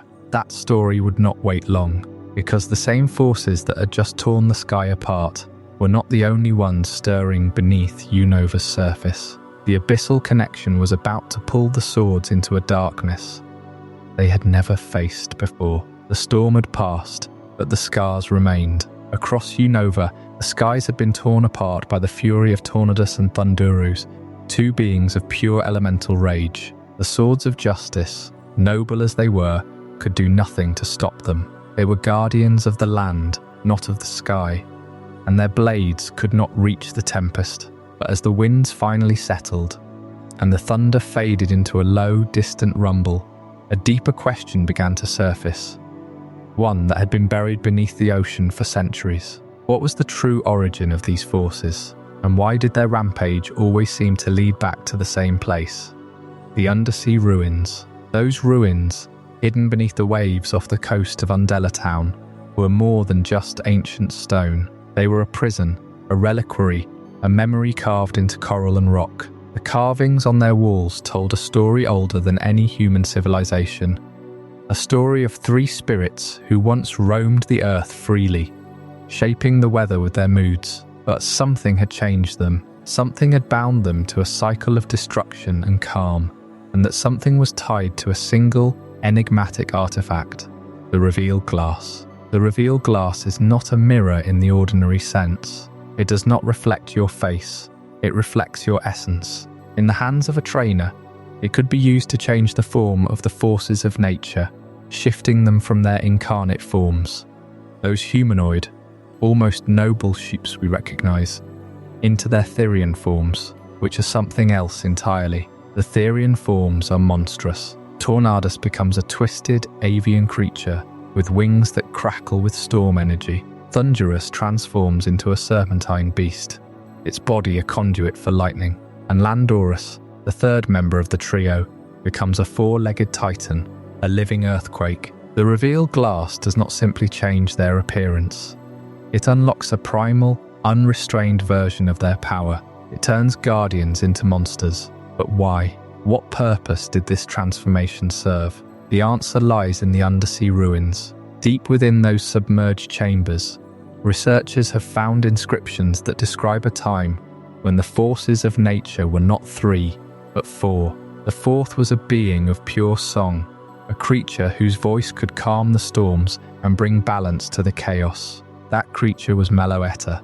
Meloetta is a mythical Pokémon, but it is no mere legend. It is the missing piece of the puzzle. Ancient texts speak of a ritual, a melody that could soothe the raging elements. When the forces of nature grew too wild, Meloetta would sing, and the reveal glass would be used to force them into their monstrous forms, not as a punishment, but as a containment. The Terraen forms, for all their terror, are actually more stable. They channel the elemental energy into a single, focused shape, making the spirits easier to control. Without the song, without the glass, the forces would tear the world apart.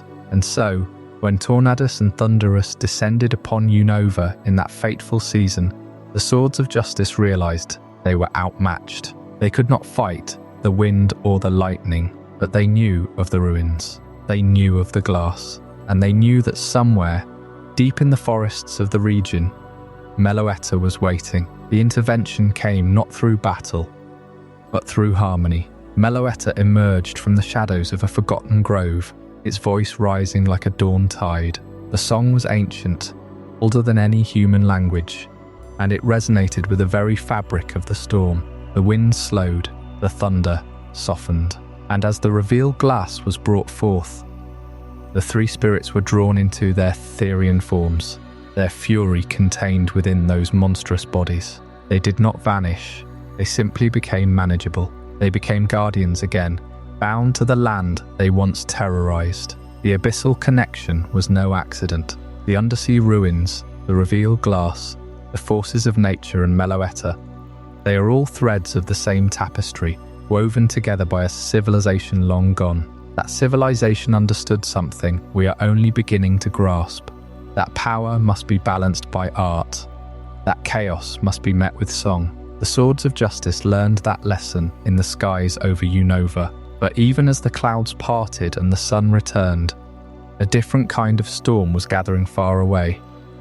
One that would require not a song, but a sword and a shield, forged in a region where the very earth hummed with a different kind of ancient energy. That story, the tale of the sword and the shield of Galar, is one we will explore next. The abyssal connection left us staring into the depths of the undersea ruins, where the revealed glass proved that even the most elemental of guardians could be twisted into something monstrous. The forces of nature were never truly evil, just wild and untamed, but their transformation into Terraen forms showed us something crucial about the nature of legendary Pokémon, that their shape and purpose are not always fixed. What if that same principle applies across entire regions? What if the very sword-wielding guardians we have come to know in Unova are not the original template, but echoes of something far older?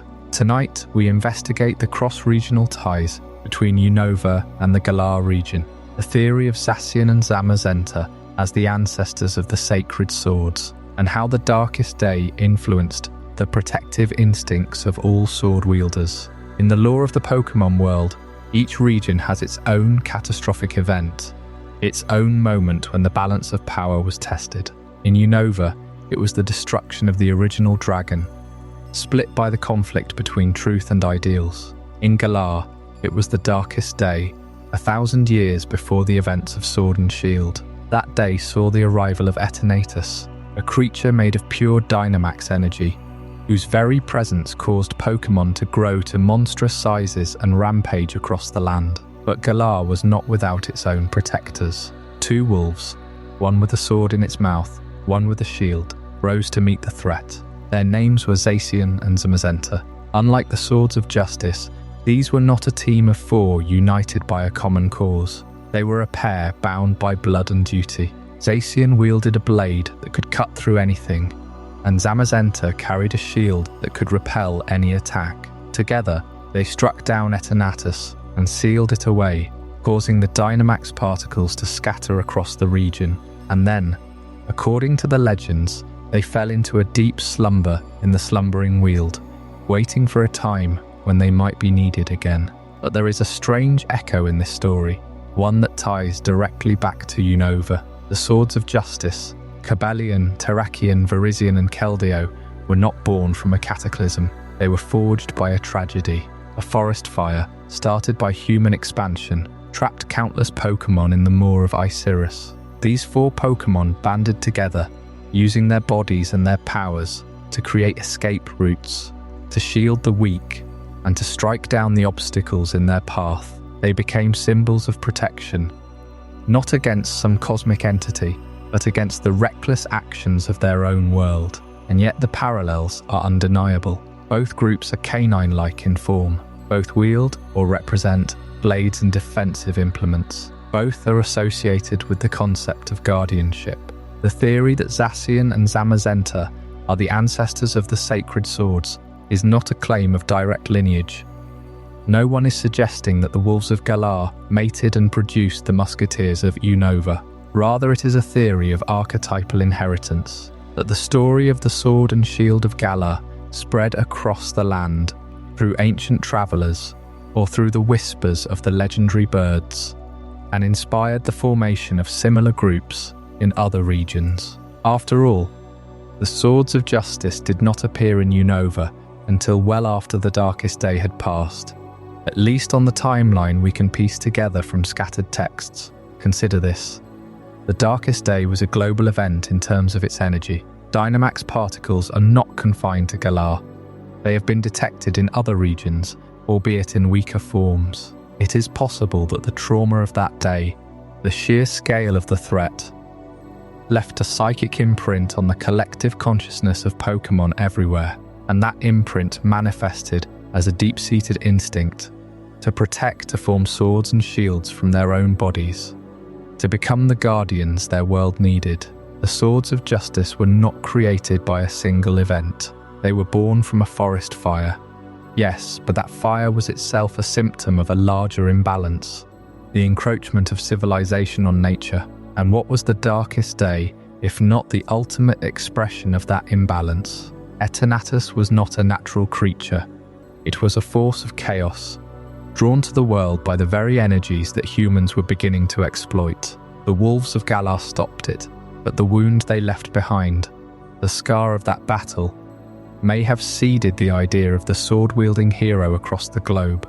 Now look at the weapons themselves. Zacian's sword is not a physical blade forged by a blacksmith. It is a part of her, a manifestation of her fighting spirit. When she is in her crowned sword form, that weapon becomes even more powerful, burning with the light of the rusted sword she carries. Similarly, the sacred swords of Unova, Cobellion's horns, Terraen's rocky edges, Verizian's leaf-like blades, Kellio's horn are all natural extensions of their bodies. They do not wield weapons, they are weapons. This is not a coincidence. It is a design principle that unites all sword-wielding protectors across regions. And yet, there is a crucial difference in their motivations. Zechrom and Zamazenta fought to end a single, overwhelming threat. They were reactive, defending against a specific invader.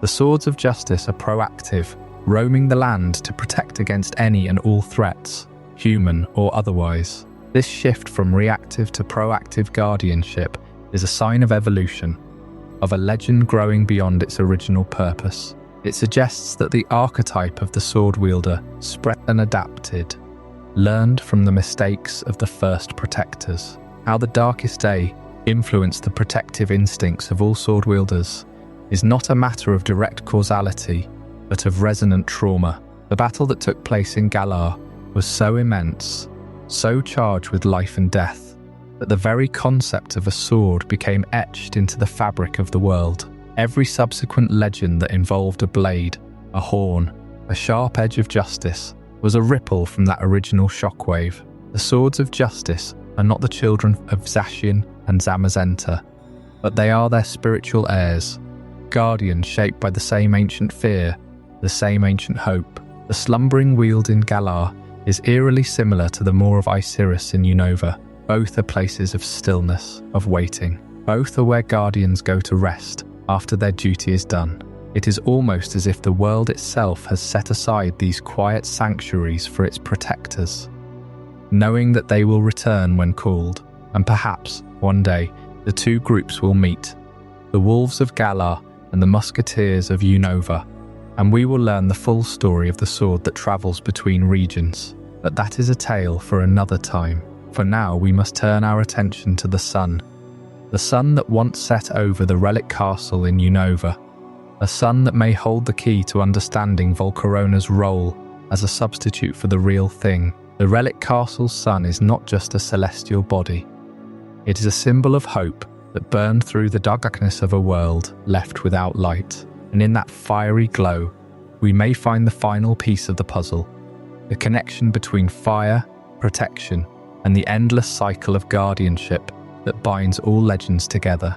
The previous chapter left us standing at the edge of two worlds, Galar and Unova, wondering if the ancient wolves Zacian and Zamazenta might be the distant ancestors of the sacred swords we know today. But if those Galarian legends represent a primordial bond between blade and guardian, then Unova holds a different kind of story, one that does not begin with a sword at all. It begins with a sun that was never meant to rise alone.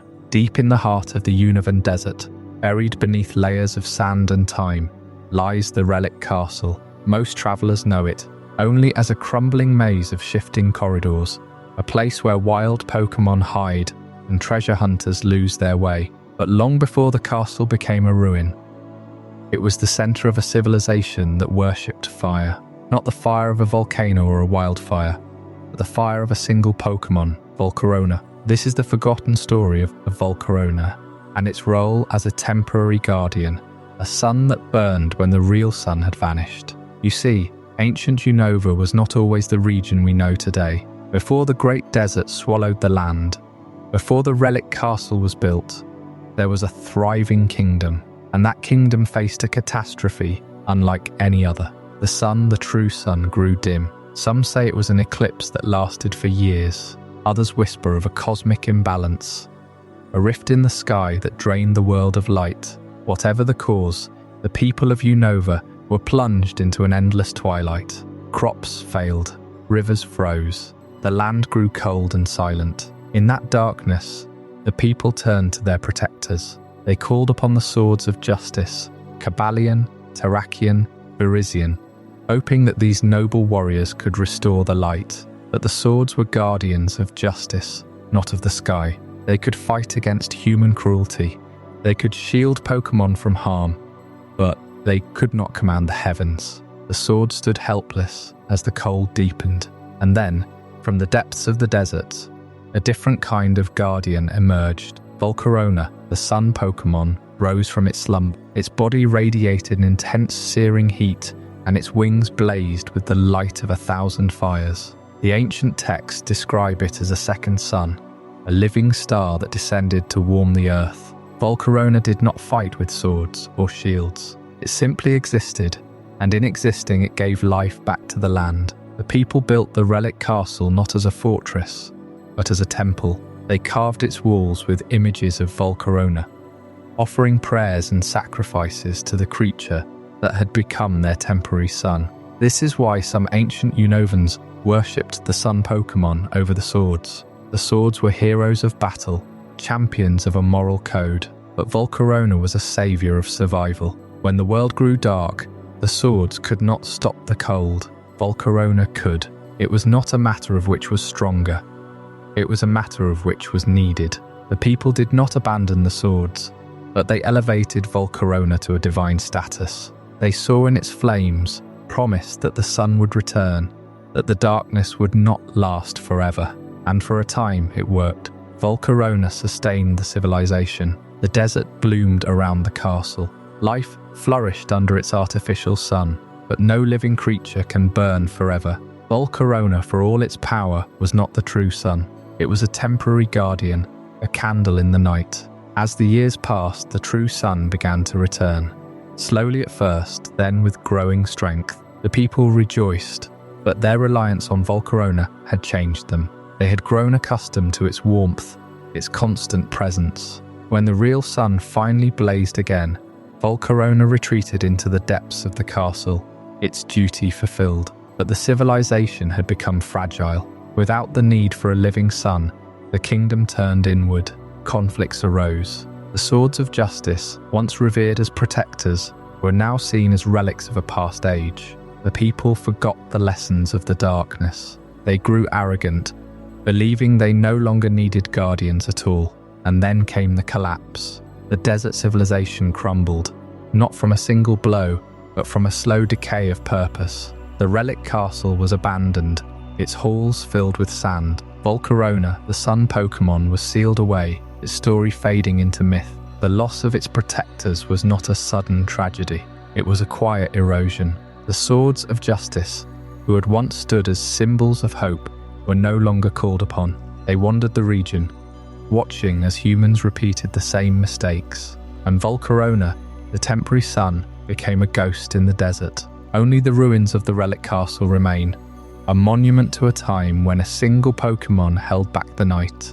But the story does not end there. The Relic Castle still holds secrets. Deep within its shifting corridors, Volcarona can still be found, waiting. Some say it is asleep. Others say it is watching, ready to rise again if the sun ever falters. And as we move forward in our journey, we will see how the sands of time shift once more, how the legacy of these ancient guardians is tested by a new era. The next chapter in this story is one of change, of a region reborn, of a shift that redefines everything we thought we knew. The Black 2 and White 2 shift is coming, and with it the return of old flames and new shadows. The Relic Castle once held a sun, a living guardian named Volcarona, the ancient Unovans revered above the swords of justice. That worship faded, but the embers of that faith lingered in the desert sands. Yet even as we spoke of that forgotten flame, The world of Unova was about to undergo a transformation far more dramatic than any shift in devotion. A 2-year gap separates the ashes of the original Black and White from their sequels. And in that quiet interval, the Guardians themselves moved. You see, after the defeat of Team Plasma and the awakening of Reshiram or Zechrom, Unova began to heal. But healing often means rebuilding, and rebuilding reshapes the land. The Maw of Iserus, that scarred battlefield where the Swords of Justice first united to rescue Pokémon from a man-made inferno, slowly returned to nature. New towns sprouted, old routes were paved, and the geography of the region changed. The Guardians, once content to remain hidden in the deepest forests and loneliest caves, found their sanctuaries encroached upon. It was no longer possible for Cobellion, Terraen and Verizian to stay entirely out of sight. This is the shift that defines Black 2 and White 2. The timeline jump is not merely a narrative convenience. It is a quiet revolution in the relationship between myth and everyday life, where before a trainer would need to venture into the heart of Pinwheel Forest to encounter these legendary protectors, now they could find them standing on public routes. Route 11, a dusty road connecting 2 bustling towns, became the new haunt for the trio. Why would they abandon the shadows? The answer lies in the changing seasons of Unova and the changing hearts of its people. The old generation of humans, the ones who lit the Maw of Iserus, had passed or reformed. A new generation of trainers grew up hearing stories not of fear but of hope. The Swords of Justice, these eternal guardians, recognized that the threat was no longer the same. The danger had shifted from colonization and fire to a more subtle enemy, apathy. If the young trainers of Unova never saw a legendary, they might forget what they were protecting. So Cobellion made a choice. He led his companions into the open, onto routes where they could be seen, where they could be challenged, where they could teach. That is why you can now walk along Route 11 in Black 2 or White 2 and find a Verizian standing quietly among the tall grass, or a Terraen waiting near a rocky outcrop. They are not hiding, they are watching, they are testing. The relationship between guardian and trainer had become one of mutual recognition. The Swords no longer saw every human as a potential aggressor. They saw a generation that had grown up under the shadow of true ideals, a generation that had witnessed the fracturing of the eternal dragon and the rise of Curum. These new trainers understood sacrifice. They understood balance. And so the Guardians came down from their pedestals. But this openness came with a cost. By appearing on public routes, the Swords of Justice exposed themselves to capture, and capture they were, by countless trainers who sought their strength. Yet that too was part of the pact. The Guardians had always been teachers. Kellio, the youngest, had learned from them and surpassed them. Now it was time for the people of Unova to learn directly from the source. The swords allowed themselves to be caught, to be wielded, to be carried into battle, not as tools of destruction, but as symbols of a covenant renewed. And what of Kellio? In this new era, the young water fighting type was no longer an orphaned secret.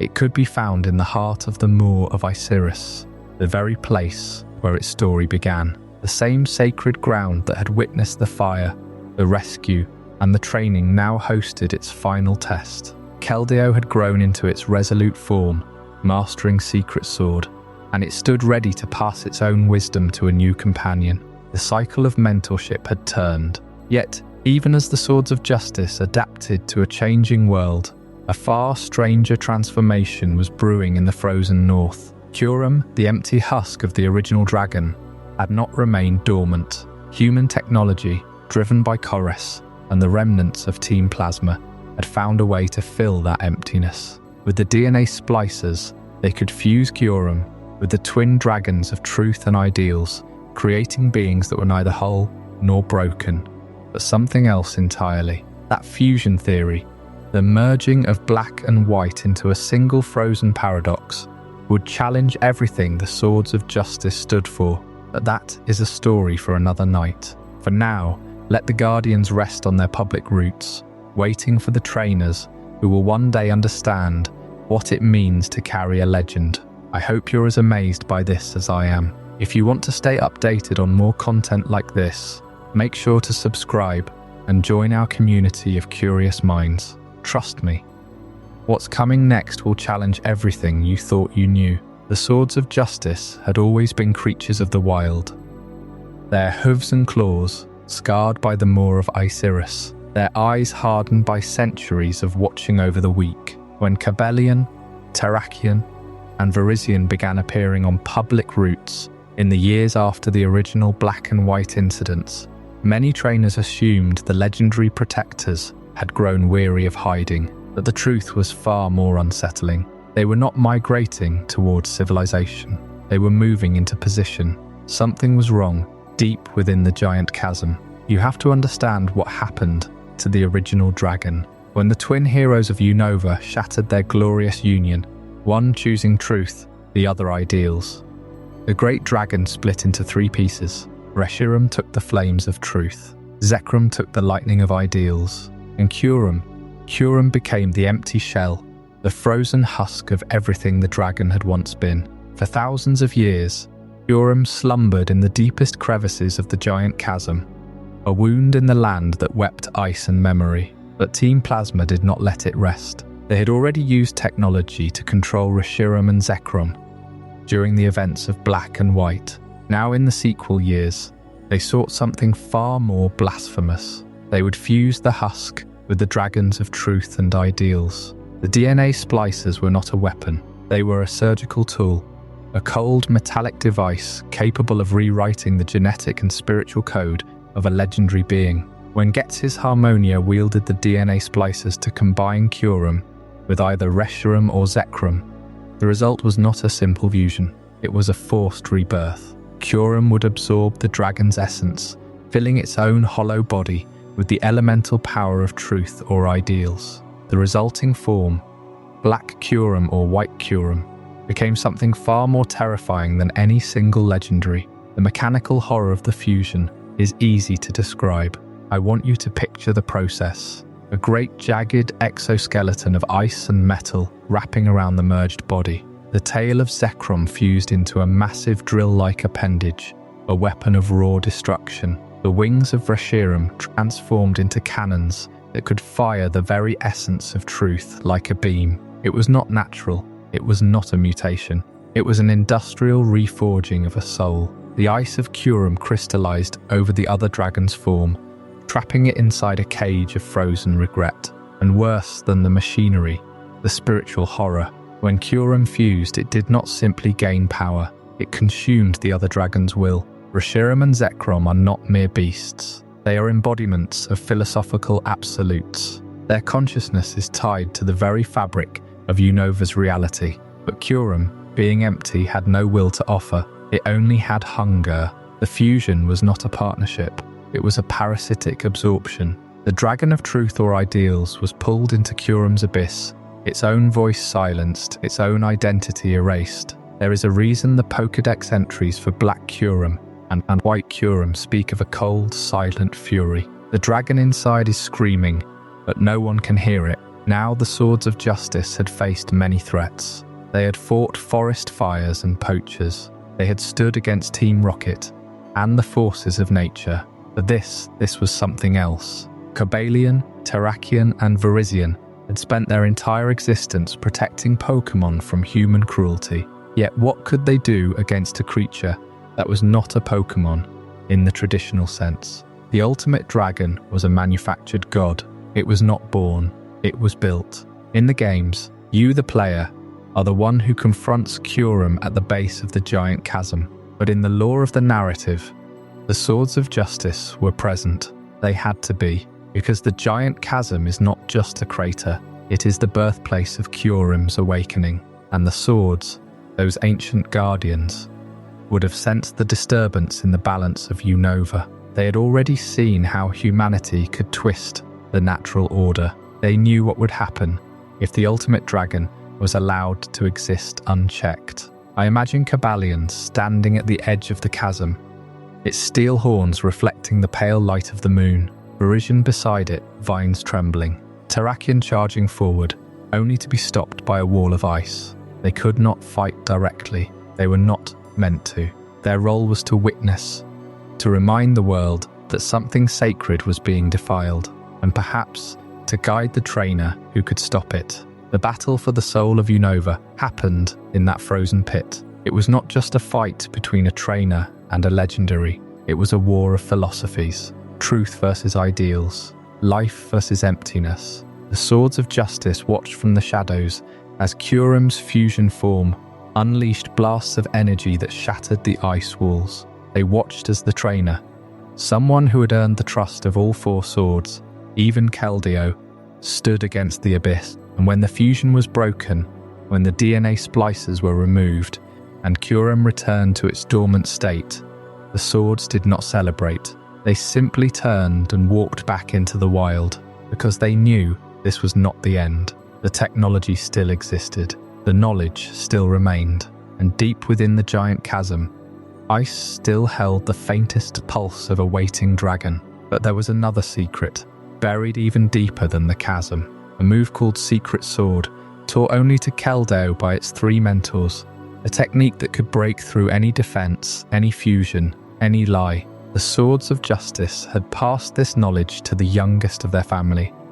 And in doing so, they gave the future the one tool that could truly end the cycle. The story of how Kellio learned the Secret Sword, and what it means for the bond between teacher and student, is a revelation that changes everything we thought we knew about the sacred swords. And that is exactly what we will uncover next. The fusion of black and white Curum was not just a mechanical horror, it was a spiritual fracture. For the Swords of Justice, who had stood as guardians of life and balance, witnessing the rebirth of the original dragon's empty husk, was a spectre they could not fight. They watched from the wilds as Team Plasma's ambition tore apart the very fabric of Unova's mythic history, and yet one among them had not yet faced his final trial. That is where the secret blade waits. Kellio, the youngest, the student, the one who had been orphaned in the ashes of the moor of Iserus,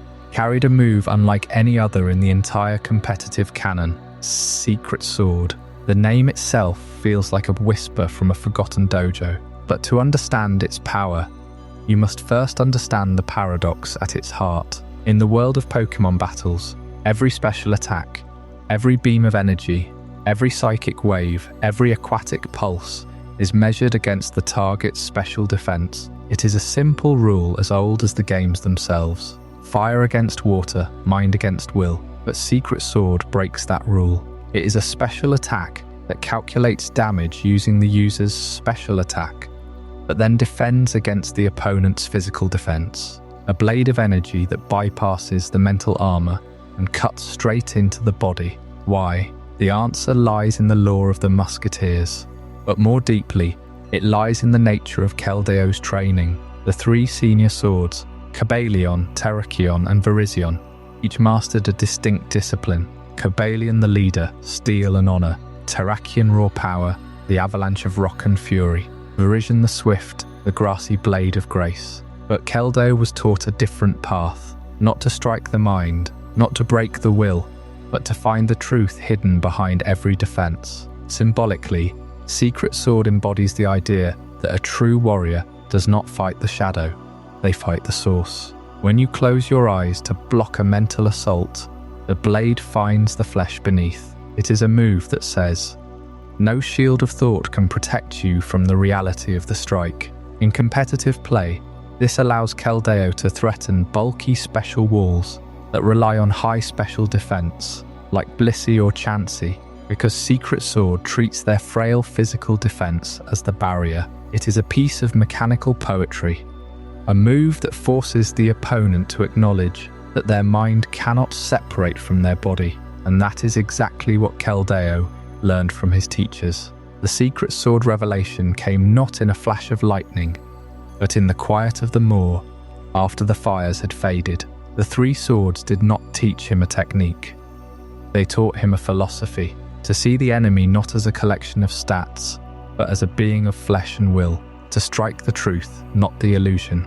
Now Kellio stands as the only one who can evolve from ordinary form to resolute form, a transformation triggered by mastering this move. It is a visual confirmation that the student has surpassed the teachers, not in strength, but in understanding, and that understanding ripples through the competitive scene, where Secret Sword remains one of the most dangerous coverage moves in existence, a constant reminder that the rules of battle are only as solid as the mind that created them. But the story of the swords does not end with a single revelation. The secret blade is just one thread in a larger tapestry. As Keldio's journey continues, Unova itself begins to shift. The world of competitive battling and the world of ancient myth are not as separate as they seem. In modern times, the legacy of the musketeers has woven itself into the very fabric of how trainers think, how teams are built, and how legends are remembered. That is the story that waits just beyond the horizon. The musketeer legacy in modern Unova, the secret sword revealed itself not as a weapon of destruction, but as a test of character. Keldio's signature move, Secret Sword, bypasses special defense to strike at physical defense, a mechanical quirk that mirrors the deeper lesson of the musketeer code. True strength is not about overwhelming power, but about finding the crack in the armor of injustice, and that lesson did not vanish when the fires of the Maw of Iserus cooled. It was carved into stone, whispered in schoolyards, and slowly, almost imperceptibly, reshaped the way Unova remembers its legendary protectors. If you walk through the streets of Aspertia City or drift past the windows of the Pokémon Academy in Nimbasa, you might catch a fragment of the story recited by a young trainer. The legend of the Swords of Justice is taught to children in the games, not as a grim warning, but as a bedtime tale of courage. In black and white, the old woman in the Maw of Iserus tells the player directly. Cobellion, Terraen, and Verizian once rescued Pokémon from a terrible fire. They led them to safety, and ever since, they have watched over the land. But notice the careful omission. The original narrative, the one that burned in the hearts of the Pokémon themselves, was darker. It was a story of betrayal, of humans who set the forest ablaze to clear land for their expanding settlements. The swords did not simply rescue, they raged. They swore an oath to never trust humanity again. Yet, the time the player encounters them in the games, that anger has been sanded down.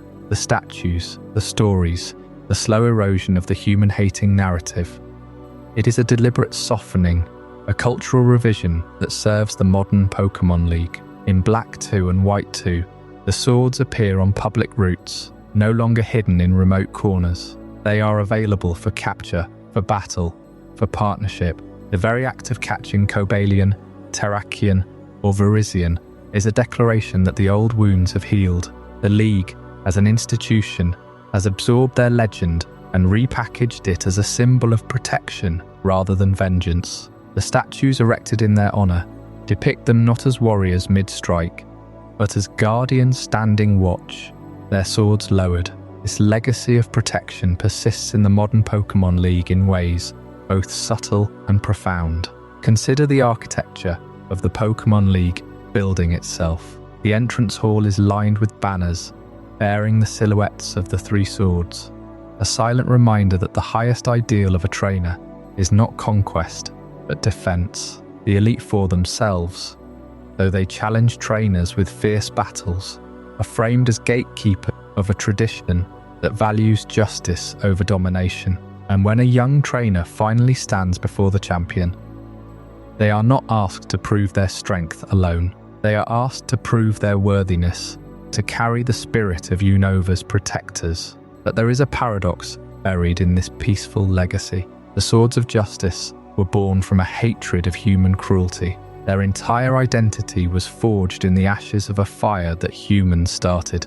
To erase the anger is to erase the very reason they exist. And yet, the modern narrative cannot afford to teach children that legendary Pokémon despise humanity. So the story is told in fragments: the fire, the rescue, the oath. But the oath's second clause, the vow to oppose all harmful humans, is quietly left out of the picture books. This tension between the original myth and its sanitized version is what makes the musketeer legacy so compelling. It is not a simple tale of heroes. It is a story about how history is rewritten by the victors, and how even the most righteous anger can be domesticated into a lesson for school children. The statues stand in every major city, their stone faces impassive, their swords eternally lowered. But if you look closely at the inscriptions on their pedestals, you will notice something curious. The text is worn, deliberately faded, as if someone wanted to make sure the old words could no longer be read. And that brings us to the next chapter of this journey, because when a legend is edited, the truth does not disappear. It waits, patient as stone, for someone to ask the question that no one wants to answer. That question is the heart of what we will explore next. The paradox of justice. The statues stand in every major city of Unova. Children are taught that the swords of justice were noble protectors, that they fought to save Pokémon from the cruelty of humans. But if you look closely at the old texts, the ones that predate the modern retelling, a different story emerges. A story that asks a far more uncomfortable question. Were the swords truly just, or were they simply vengeful? The legend we know is clean.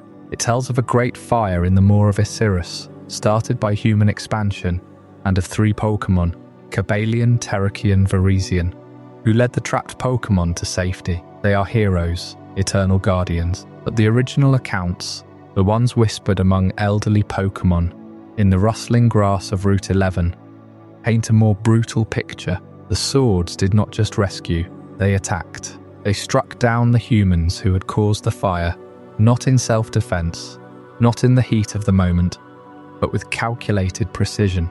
They hunted, and they did not stop until the last colonist fled the region.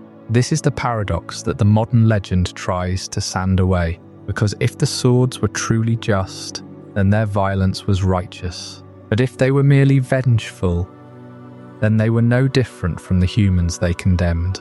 The line between justice and revenge is razor thin, and the swords walked it with steel in their claws and fire in their hearts. Consider the moral weight of their actions. They attacked humans to save Pokémon. On the surface, that seems clear, defending the innocent. But the innocent in this case were not the only victims. The humans who died in that forest fire, or who were driven out by the swords, were not all guilty. Some were settlers, yes, but others were simply trying to survive. The swords made a choice, that the lives of Pokémon mattered more than the lives of humans. And that choice, however noble in intent, carries the stain of prejudice. They judged an entire species by the actions of a few. The player character in the games, however, offers a counterpoint. When you approach Cobellion in the depths of Pinwheel Forest, or when you challenge Terraen on the open plains, you are not a colonizer.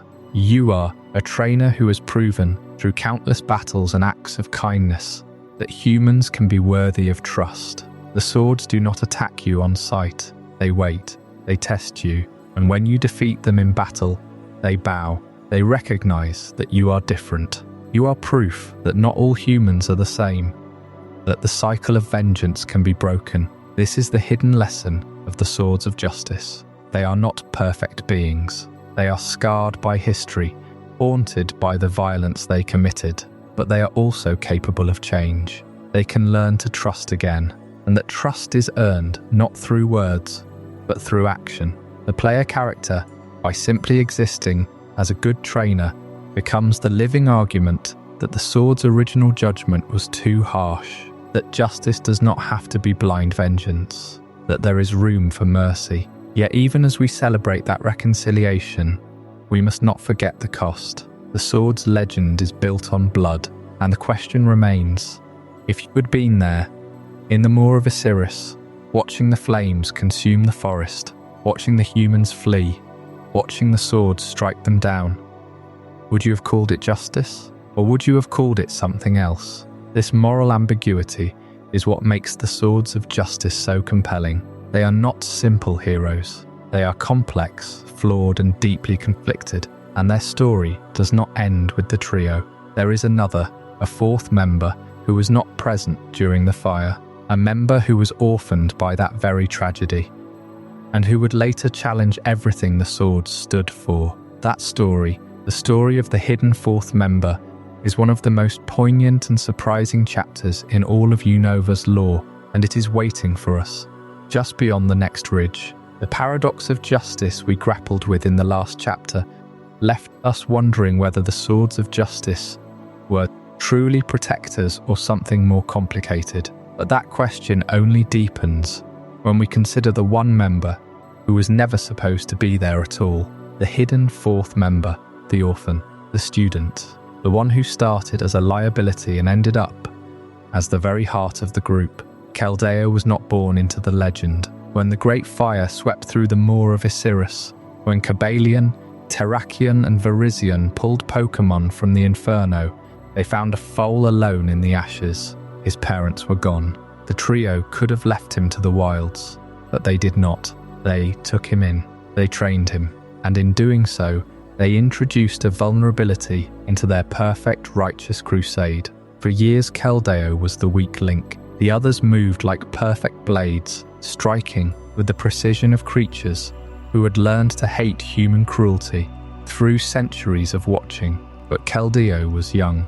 He was impetuous. He could not match their speed, their power, their cold judgment. In the eyes of the trio, he was something to protect, not something to rely on.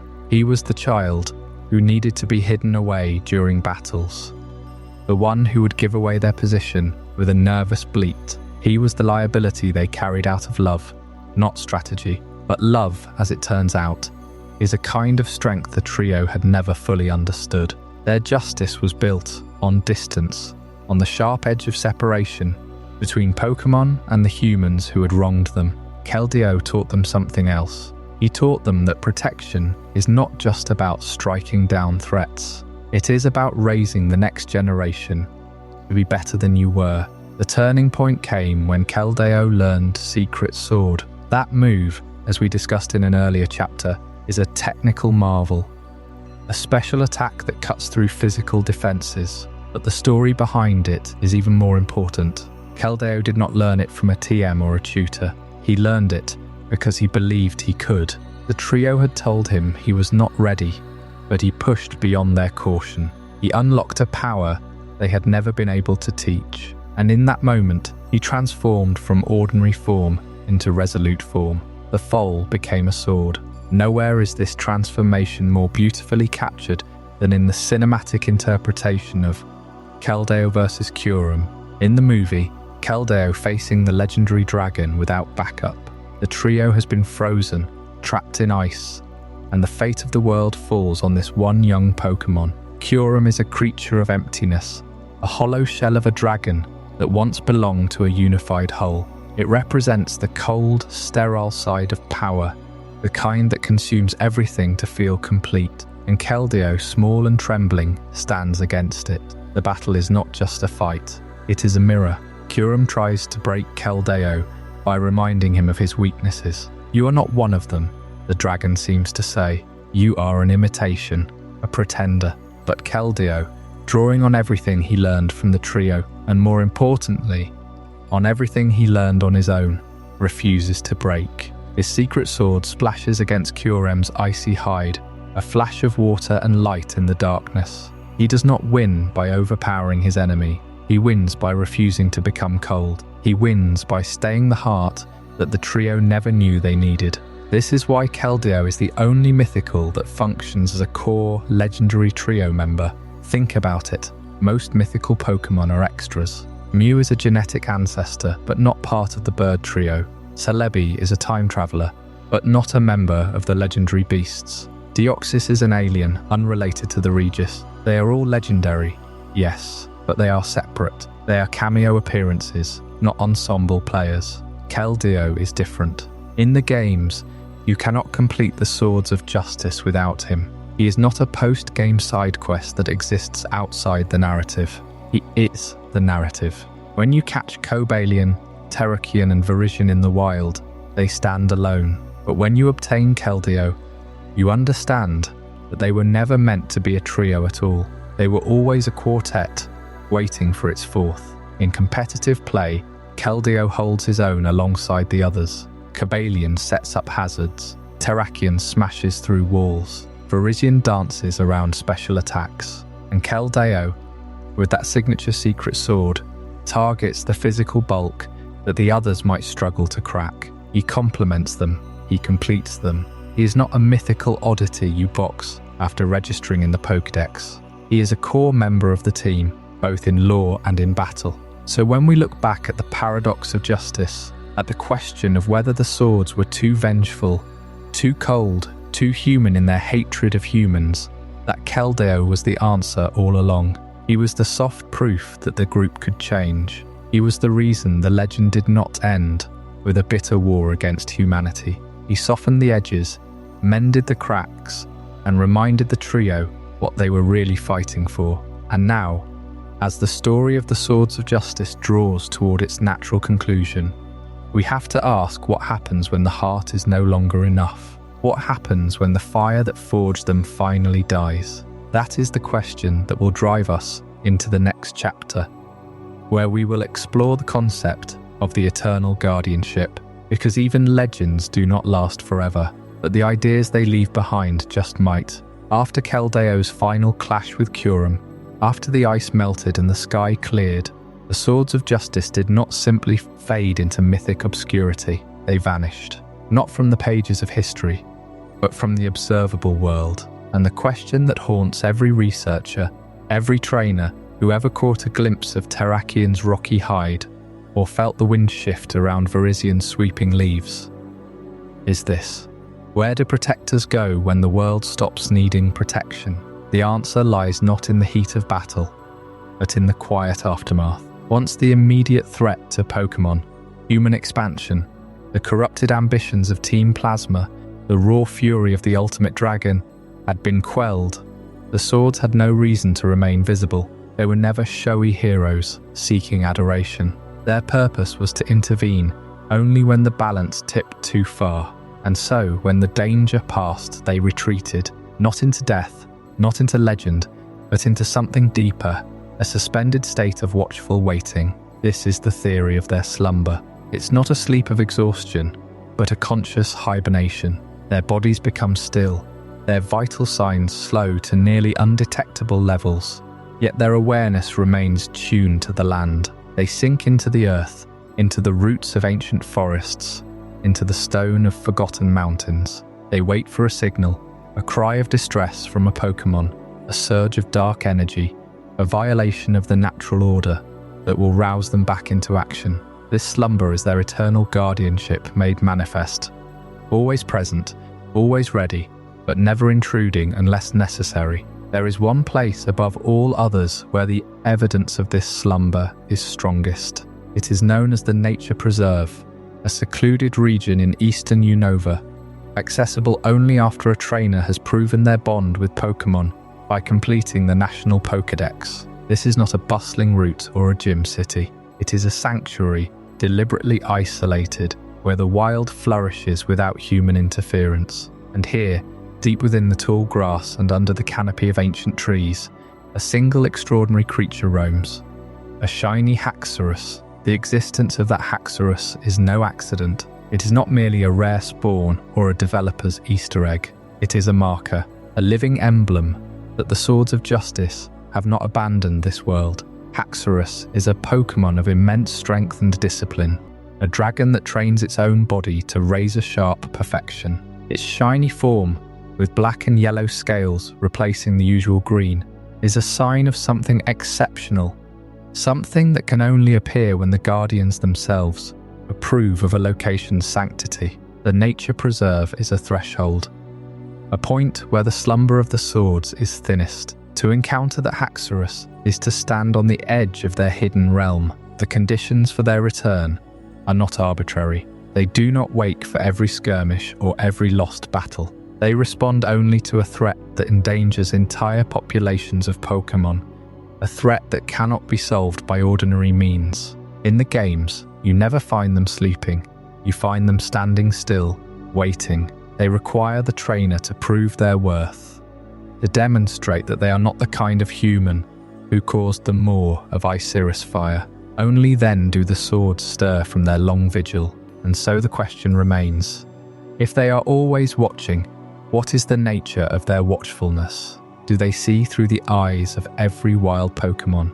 Do they feel the vibration of every torn tree root? Or do they simply exist as a silent promise, a guarantee that no matter how far humanity strays, justice will eventually return? This brings us to the edges of what we know, because if the swords of justice can slumber in one corner of reality, waiting for a call, what prevents them from stepping into other corners? What if their guardianship extends beyond Unova, into worlds where the laws of physics bend and ancient rings open doorways to distant dimensions? Such possibilities are not merely fantasy. They are the subject of our next chapter, where we will explore the multiverse and the Hooper rings. The story of the Swords of Justice may be eternal, but their reach may be far wider than any legend has dared to tell. The previous chapter left us with the Swords of Justice slipping into slumber, their duty fulfilled, their legend frozen in statues and bedtime stories across Unova.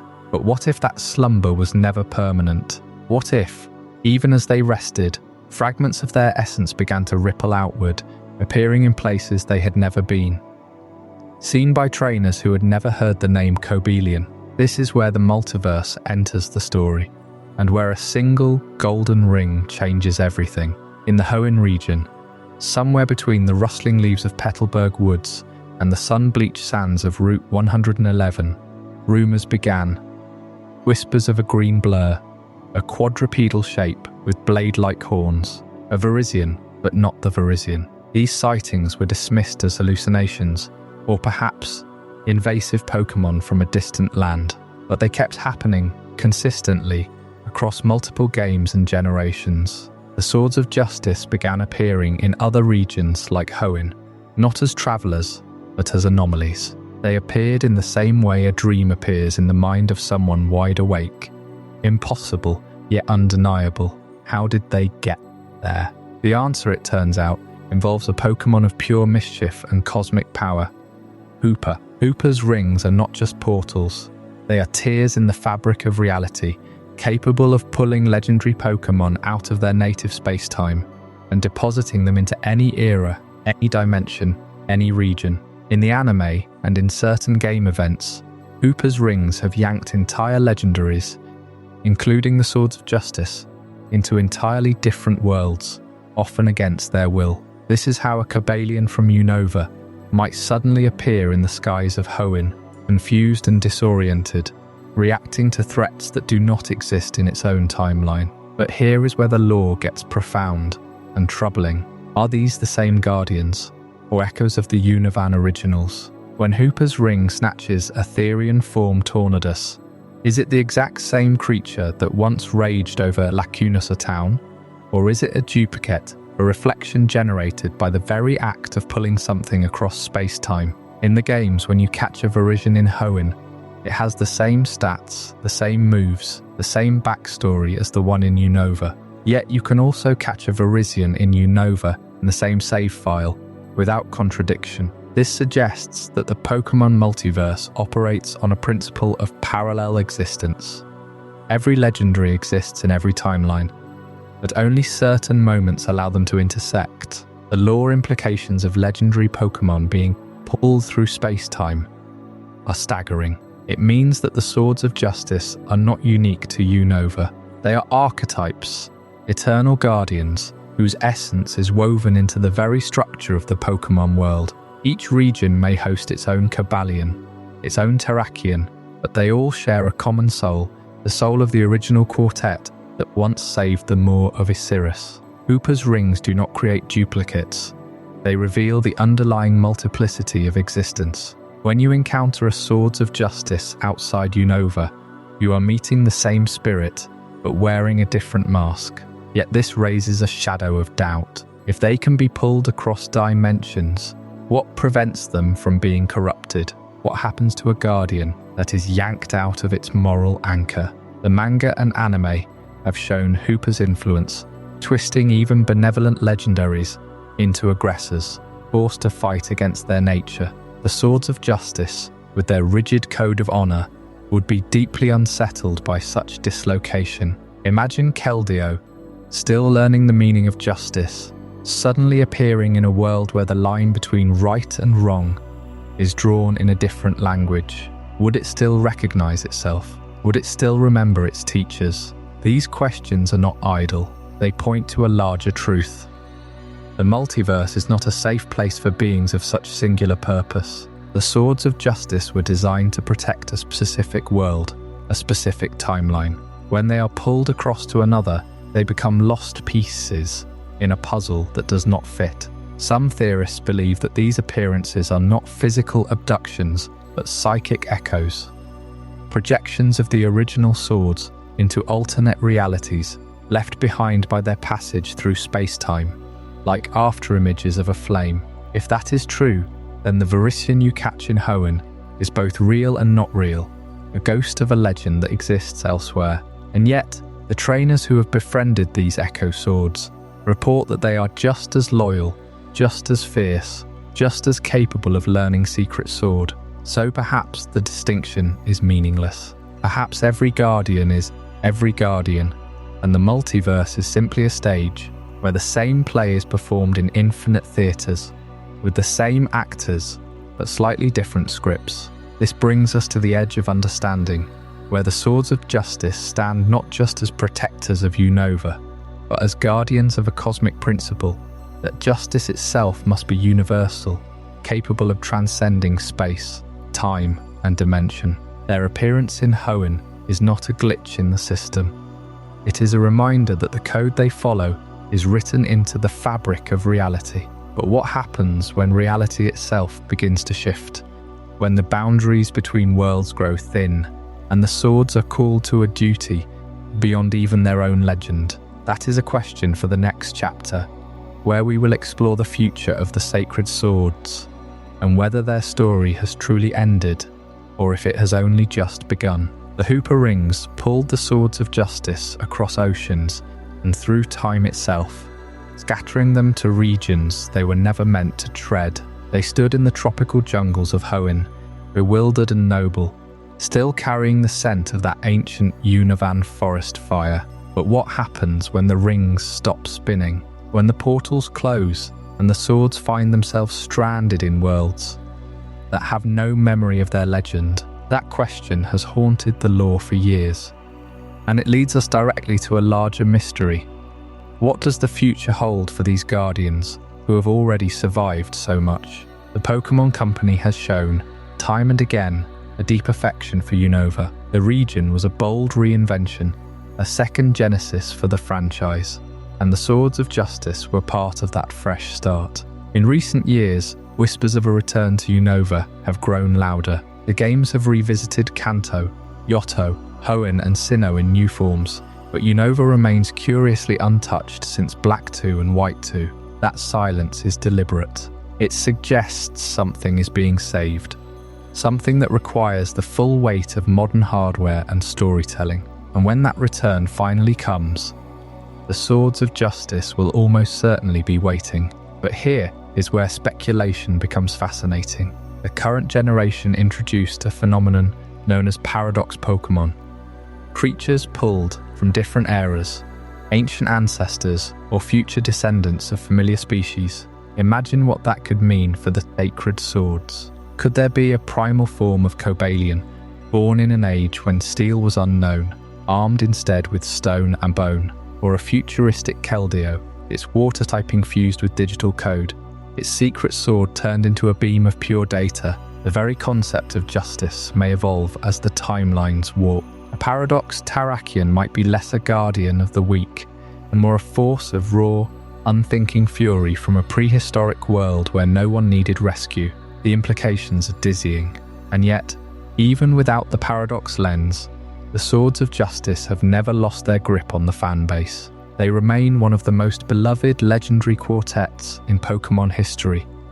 And the reasons are deeply human. There is something irresistibly romantic about their mission. 4 noble creatures who swore an oath to protect those who could not protect themselves, who stood against the greed of human expansion, who raised an orphaned foal and taught it to fight for what is right. That story has not faded with time. If anything, It has only grown more poignant as real-world issues of conservation and displacement echo the very narrative the swords embody. Fans create art, write theories, debate the order of their power, and mourn their absence from recent games. The loyalty to these characters is not simply nostalgia. It is a testament to how well their tale was told. So when Game Freak eventually opens the gates to Unova again, and it is a matter of when, not if, the Sword Justice will be the centerpiece of a new chapter. Perhaps they will appear as wandering guardians, summoned by a new crisis. Perhaps they will be found frozen in time, waiting for a worthy trainer to wake them. Or perhaps, as the Paradox of Omen suggests, we will meet versions of them that have never known the fire at all. Versions that are still learning what justice means. That final question, the one that lingers after all the speculation and theory, is the one we must face next. Not just where the swords will go, but what their entire existence means for the world they protect. It is a question that demands a verdict, and that verdict will be our last chapter. From the paradoxes that might reshape Unova's future, we return to its past, not as a simple chronology, but as a layered tapestry of fire and ash, of blades and broken bonds, of a lesson that transcends the Pokémon world itself. The sacred swords of Unova were never just 4 legendary Pokémon. They were a statement, a warning, and ultimately a quiet hope. Let us begin at the very beginning. Before the swords were forged in legend, Unova was once a land of untamed wilderness, where Pokémon and humans lived in a fragile balance. But balance is a blade that cuts both ways. As human settlements expanded, as forests were raised for fields and cities, that balance tipped. The Moor of Iserus was a vast marshy expanse, home to countless Pokémon, a sanctuary of whispered reeds and hidden dens. Then came the fire, not a wildfire born of lightning or drought, but a fire stoked by human ambition, colonization that set the land ablaze. In that inferno, the first act of the Sacred Swords was written, not in glory, but in desperation. 4 Pokémon emerged from the smoke: Cobellion, the Iron Guardian, whose steel hide reflected the flames, but whose heart burned colder than any fire; Verizian, the grace of the grasslands, moving like wind through the embers; Terraen, the mountain's rage, whose rocky fist shattered the burning trees to carve escape routes. And there among the ashes, a tiny foal, Kellio, separated from its parents, its whinnies lost in the roar of destruction. The trio did not hesitate. They carried the orphan to safety. And in that moment, the Sword of Justice was no longer a trio, it became a family. But the fire was not the end of the story. It was the beginning of a myth. The humans who witnessed the rescue told tales of 4 avatars of justice, sworn to protect the innocent from the corrupt. Over centuries, those tales hardened into dogma. The swords became symbols of an uncompromising ideal. That might, when wielded for the right cause, could redeem even the deepest sin. Yet the swords themselves knew the cost of that ideal. Cobellion, the strategist, understood that justice without mercy becomes tyranny. Verizian, the empathetic, knew that protection cannot come from detachment. Terraen, the brute, learned that strength alone cannot heal a wound. And Kellio, the pupil, discovered the hardest truth of all, that to become a sword, you must first accept the weight of your own vulnerability. Their journey spans generations. From the Moor of Iserus, to the ruins of the Relic Castle, to the icy caverns of Giant Chasm, the swords roamed Unova, not as conquerors but as guardians. They intervened when humans hunted Pokémon for sport, when poachers set traps, when ecosystems were ravaged for profit. Each intervention raised the same question: are they heroes or vigilantes? Their actions were always decisive, often violent. They attacked humans. They shattered machines. They inspired fear as much as reverence. And yet they never sought worship. They sought only to restore a balance that humans had forgotten. The timeline of the Sacred Swords is not a linear path of battles won. It is a cycle of awakening and slumber. When Unova was at peace, the swords retreated to hidden places: the Pinwheel Forest, the Mistralton Cave, the rugged cliffs of Route 22. They waited, and when trouble stirred, they emerged again. In the games of Black and White, The player first encounters them as roaming legends, elusive phantoms that must be tracked through the region. In Black 2 and White 2, they are more static, as if their purpose has grown quieter with time. And in the animated film, their most intimate moment, Kellio's trial against Curum, the frozen husk of the original dragon, a battle that tested not just the young sword's strength, but his understanding of what it means to fight for others. That film, Curum versus the Sword of Justice, reinterpreted the lore in a way that resonates with the core truth of these Pokémon. Kellio, the youngest, the most brash, believed that becoming a sword meant defeating an unbeatable enemy. He sought the power of the secret sword, a technique that could cut through ice and doubt alike. But when he faced Curum, he learned that the blade is only as strong as the heart that wields it. His friends, his family, did not teach him how to win. They taught him when to retreat, when to trust, and when to forgive. The final blow was not struck in anger. It was struck in compassion, a gesture that transformed Curum from a predator into a reluctant ally. And that is the ultimate lesson of the sacred swords. Justice is not found in blades, but in bonds. The steel of Cobellion, the leaves of Verizian, the stone of Terraen, the water of Kellio. These are not weapons. They are symbols of the relationships that sustain them. A sword is cold. A bond is warm. The swords of justice did not endure because they were the strongest. They endured because they were together. Even when separated by distance or time, the four were never truly alone. Their purpose was not to punish injustice, but to protect the vulnerable.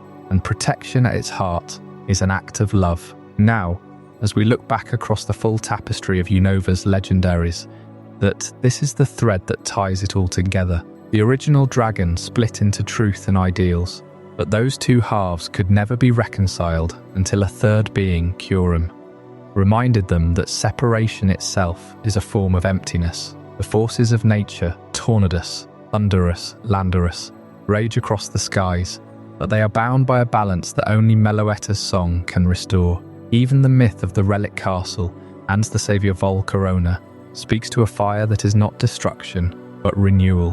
Unova's lore is the most complex in the franchise because it refuses to reduce its legends to simple heroes and villains. Every legendary in Unova carries a philosophical weight, a question about what it means to exist in a world of conflict. The sacred swords embody that complexity more than any other. They are not gods. They are not demons. They are guardians who were once orphans, wanderers who became teachers, warriors who learned when not to fight. Their story is not one of triumph, but of endurance. And perhaps that is the only justice worth believing in.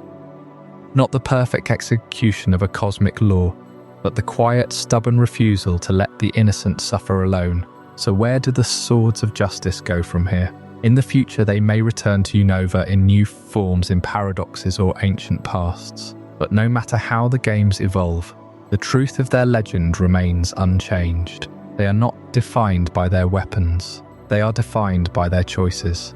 And their final verdict is this: that a bond forged through fire and ash is stronger than any blade ever forged. As we close this chapter on the sacred swords of Unova, we carry with us the echo of that lesson, that the greatest guardians are not those who wield the sharpest steel, but those who dare to protect with an open heart. Thank you for walking this path with me through the forests, the flames, the ice, and the quiet hills where legends sleep. The story of Unova's sacred swords is complete, but their legacy endures, waiting for the next time the world needs a protector. Perhaps then, when you hear the whisper of wind through the reeds of the moor of Iserus, you will remember justice is not a weapon, it is a promise. What did you think of this journey? I'd love to hear your thoughts in the comments below. If this changed your perspective or taught you something new, consider subscribing for more mind-expanding content. And if you know someone who would find this as fascinating as you did, share it with them. These are the kind of conversations that matter.